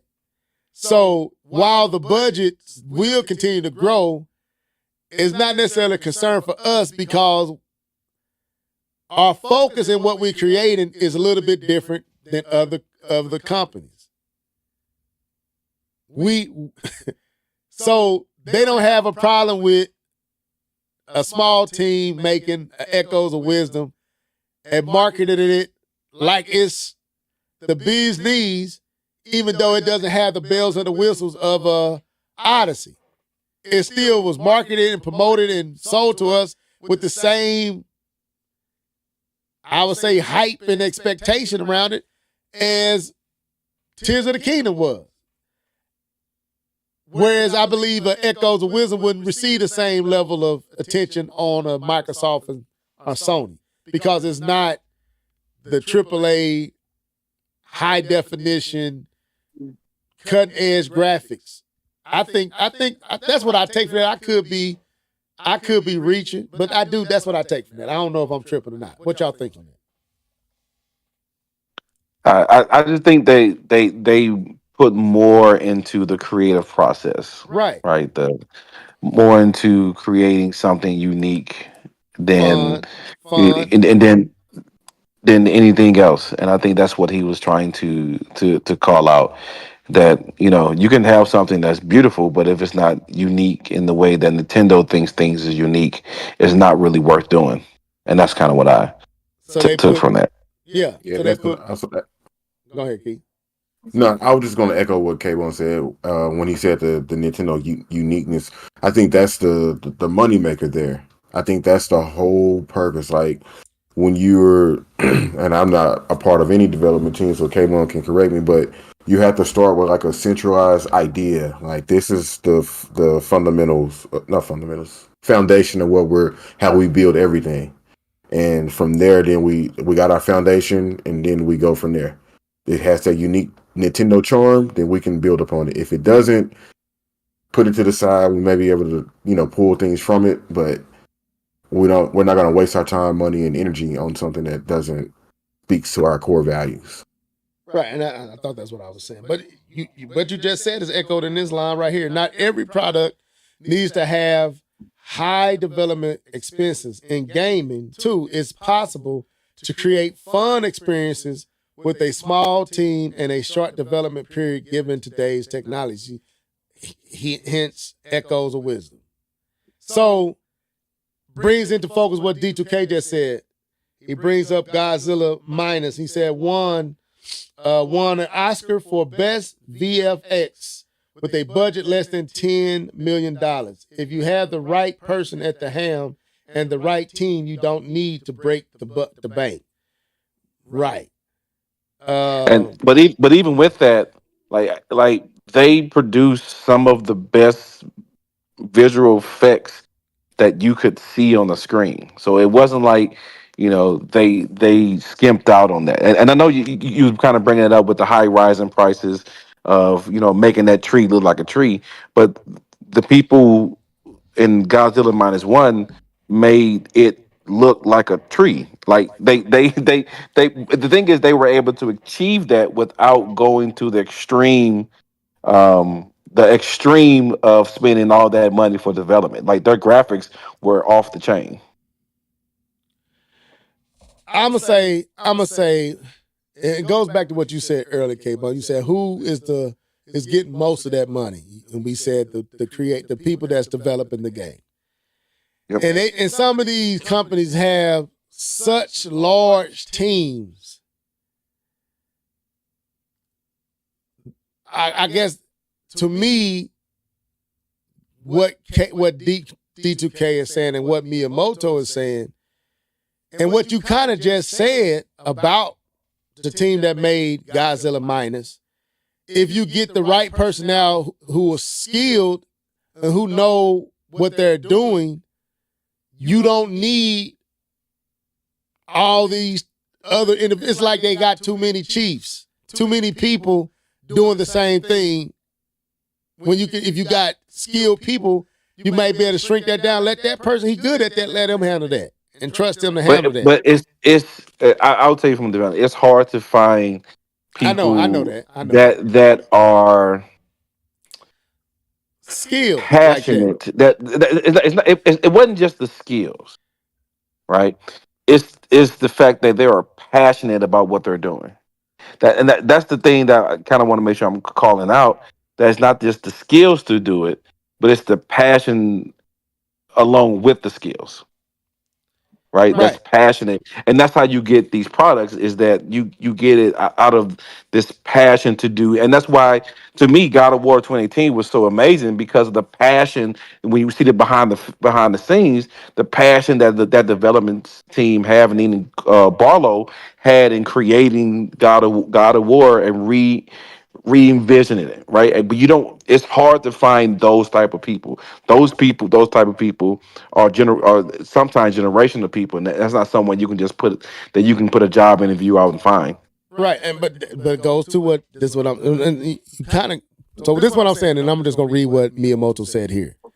He said our focus is on nurturing developers who value Nintendo's uniqueness, enabling them to dedicate sufficient resources to reach a satisfying level of completion for each game. So, in other words, Nintendo develops they developers. They nurture them. They tool them in the way to create the games they like to create. So when the Miyamoto leaves, they have another Miyamoto because You could al- no. they've been trained and uh uh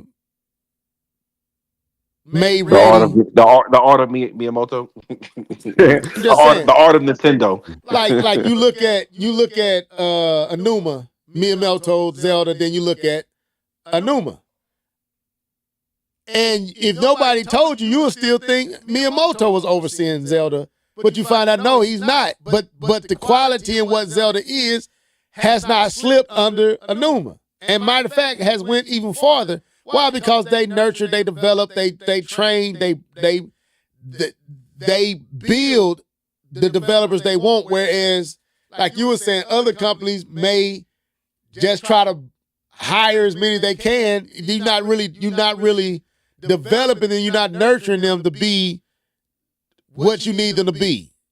Like, I don't know if I'm making sense. I don't know if I'm saying that It right. makes it, but it's still hard to find that, right? I understand what you're saying. I get what you're saying, the point I'm making is it's still hard to find that to find that even that person that's going to take the reins from you and being able to see your vision and put your vision on paper, right? It's not an easy thing No, to do is what I'm trying to say. But I do believe Nintendo does a good job of of building this culture that right. There you go. continues this creative um type of thinking. I think Nintendo does that better than anyone else. Right. I'm gonna be completely honest. Well, Sometimes it's not for the best.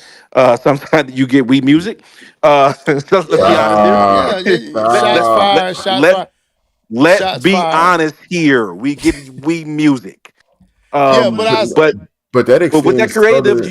you get duds, but you get Breath of the Wild. Like you don't always get home runs. Sometimes you get a single. Sometimes you foul. Sometimes you strikes out. But they build this um a culture that does produce this level of creativity that you don't actually see much in other places.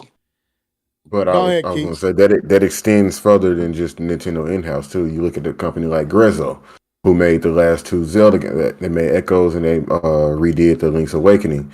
So Capcom was one of their partners. They extend that Nintendo spirit and energy beyond themselves, and then they can take that beyond Nintendo and take that philosophy. It's like Nintendo just I can't say it on there. Nintendo is just spreading their energy Yeah. throughout the game.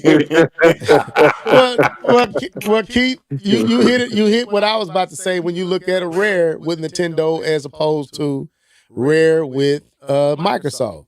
Rare with Yes. Nintendo, you get the Banjo Kazooies, you get the Conkers, you get the Killer Instincts, and because they're under that Nintendo umbrella and they're being nurtured, you get Retro Studios, who under Nintendo's, and I know I said some stuff, so I may be having to walk back some of the things I said about Miyamoto, but still, the point is they nurture their studios, whether first party or second party, to understand who they are, understand their culture, and to be able to reproduce and recreate what Nintendo is. It kind of reminds me of how successful churches are. When you have a successful church, those people within that church understand the vision and the identity, the culture, and the mission of that church. And as they come in, they develop, they grow, they are equipped, and then they are able to carry on the vision of that church. And it thrives because they set up under it, they soaked it, they become it. Now they're able to reproduce it. And I That's think true. Nintendo That's true. spends time doing that with their developers to where you may come in like Miyamoto, not even being a real person who makes games. I don't think Miyamoto was he was something else. But he became what he became, and they have learned how to recreate that, reproduce that, and keep that going for all these years, where other companies, you have a lot of ebbs and flows. And another thing, even though you brought up Wii Music, which it didn't land, but the fact that they're able to create such games and let it go out the door, and it was all just, what would you say, Keith? I don't know how you describe it. It didn't land, but the fact that they tried it. Tried what's the game? Nintendo Land. It's almost, Disney lost their way, but it's almost like old school Disney-esque. Like, they developed, it was so much into why Disney was Disney, because It was in-house developed. Yeah. They develop more, and then they groom the guys after them, and then Right. they take on projects after they sit under somebody else, and then when they sit under somebody else, they move on, and then they run the project. Yeah, that's how Disney used to work. Yeah, you're right. So, and it's like they create something that's so uniquely them that it has they essence, their DNA, their culture in it. Whereas Microsoft still doesn't have this. Even to this day, they don't have it. Sony somewhat does. They with the like the video we watched on, I think you mentioned it. The video we watched on Kratos being reimagined with 2018 and Last of Us. They starting to do it, but Nintendo has really cultivated a culture that when you come on their team, you got to become them. To be a part of them, you got to literally become them. You got to assimilate, so to speak, and then you become Nintendo, and then you begin to understand and move like they move and create like they create. So yeah, I thought that response by Miyamoto was dope. He didn't run away from games gonna cost more. Some games deserve to cost more. So because of the vision of a Breath of the Wild, it costs more. But then we can also turn around, because of how we make games, give you echoes of wisdom that don't cost as much, and it's still that high quality that it don't matter that the budget wasn't big, the experience is big, and I thought that was dope. Anything else? I agree. I agree too. I do want to say this, and I do know we think we're finna end it, but if you could, when you get a chance, I'm gonna send this to y'all in the chat. But I don't know if y'all know the lady Lena Khan. Have y'all heard about her?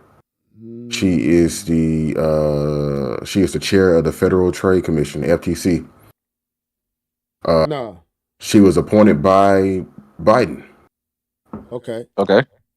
So with Trump getting in office, she is more than likely probably going to be removed. I don't know what that means for the FTC. Let me see. With Khan heading the agency, the FTC has taken an aggressive stance against mergers and acquisitions, an aggressive stance against big tech companies, an odd view of the agency's purpose and authority. I don't know what all this means yet. I just kind of heard it through the grapevine. I'm going to read up on some more. I just wanted to bring it to y'all attention that stuff could be changing with the FTC and how we're getting stuff. Well, most likely. Yeah. So because the Republicans are pro big business. Yeah.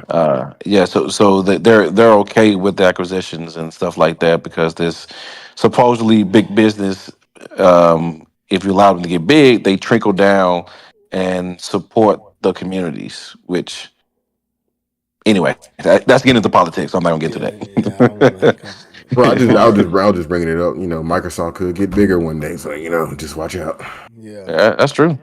That's Yeah, true. man, this brother talking about putting RFK over health, man. And so I can't. No, we going back. Let's Nintendo. Thank you for. So I want to say this, Alan Steed. First of all, welcome to the show. I saw your post, but I want to read it. He said, I just want to say, I'm tired of these gaming YouTubers with the Switch 2 clickbait videos. It is so annoying and lies. I absolutely agree, sir. That was right on the money. That's true. So he says, it is so annoying. It's okay to have a conversation about it, but to make up things is nasty work. I absolutely agree. If you watch the last two podcasts, I said it in both podcasts. I am sick. That was one thing I was happy that they end up having to eat crow because they were just milking topics. They were just milking a drawing of the Switch was worth 15-minute conversation over a drawing. This is what the Switch is going to look like. It's a terrible sketch. And I said in one of the comment section, I said, man, the desperation is so real for you guys. Y'all don't have nothing, but y'all know if y'all put new Switch 2 information, y'all gonna get, just out of curiosity, y'all gonna get a whole bunch of clicks. So now I'm in agreement with you, Alan Steve. I'm glad they kind of got exposed, but I do feel like there was smoke. That was fire where that smoke was. For whatever reason, Nintendo pivoted. If they did, they have their reason. But I am glad that they did announce that it's backwards compatible. I think that was great. I think that's strong enough to hold us over until they actually reveal it next year, early next year. I don't want them to wait till no December to give it to us. I fear that, but that could be emotions more so than anything worth worrying about. But with that being said, is there anything else? Are we done here? I think we've done good. All right. Well, that was the show for tonight. I'm going to let my partners sign out. Nintendo held down the cast tonight. We had a lot to talk about. A lot of new stuff. Thank you, Nintendo. Thank you for making us feel good after the calamity that took place on Tuesday. Oh, man, Mount Everest cracked. I don't know, Lincoln got a whole tear in his eye. Like, democracy may not be the same, but at least we know that the Switch 2 is backwards compatible, and that's all we needed to know. So that's all I care about. I'm going to let you guys sign out. Hopefully we got an economy with money enough to buy the Switch 2 next year. But Mr. Norris, go ahead and sign out, sir. Yes, sir. Yes, sir. Yes, Nintendo did indeed hold it down. They did. I just want to talk about the amazing Ormo. If I could just take a minute just to have your attention on the. No, I'm just playing. But I will say that the music app is the music app is high quality. Like whatever they did, I ain't never heard Nintendo's music so high quality. Some of it, that new Donkey Kong is not that high quality. But anyways, it was good to be back. It was good to be talking about games again, talking about what's going on with Nintendo. We're gonna get into certain topics on after taking the week off. But yeah, man, pray for the future. Keep your faith and keep it moving. Mr. Bomb. Yeah, man, it was good to get on the cast today. Needed a break from the situation that's been happening definitely for me this week. So I appreciate all the prayer, the hug, the loves for losing my loved one. But it was, like I said, it was good to get on the cast and talk it out with the homies and have some like-minded conversation. So I enjoyed myself. Okay. Want to send a shout out to everyone that was in the comment section. Always an honor to send a shout out to Miss Mia, the video game her. Thank you for always being with us, keeping us company. Shouts out to D2K as well. Shouts out to my daughter. Go upstairs. Shouts out to Chariot Man Gaming. Who else is in here? Alan Steed and all of you that tuned in. I know there was more than that was actually here, that was watching as well. We want to thank all y'all for showing up, keeping us company. We got them 66 and 8 loaded up. Foes on, so it booted up. Out here in these trenches. Battle, don't mess with us. Got 40 deep and they ready to go. King James, they let you know. All got itchy triggers. Talk fast, let it blow. Blast off like rockets. Open your ears and cop it. Man, this rock free, keep that cash in. Anyway, welcome for coming and thank you for showing up. And we out of here till next week, same time, same place. This was the Live Level Game Podcast. Deuces!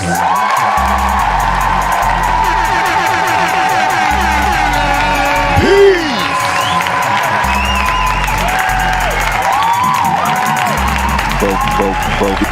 But we got smacked.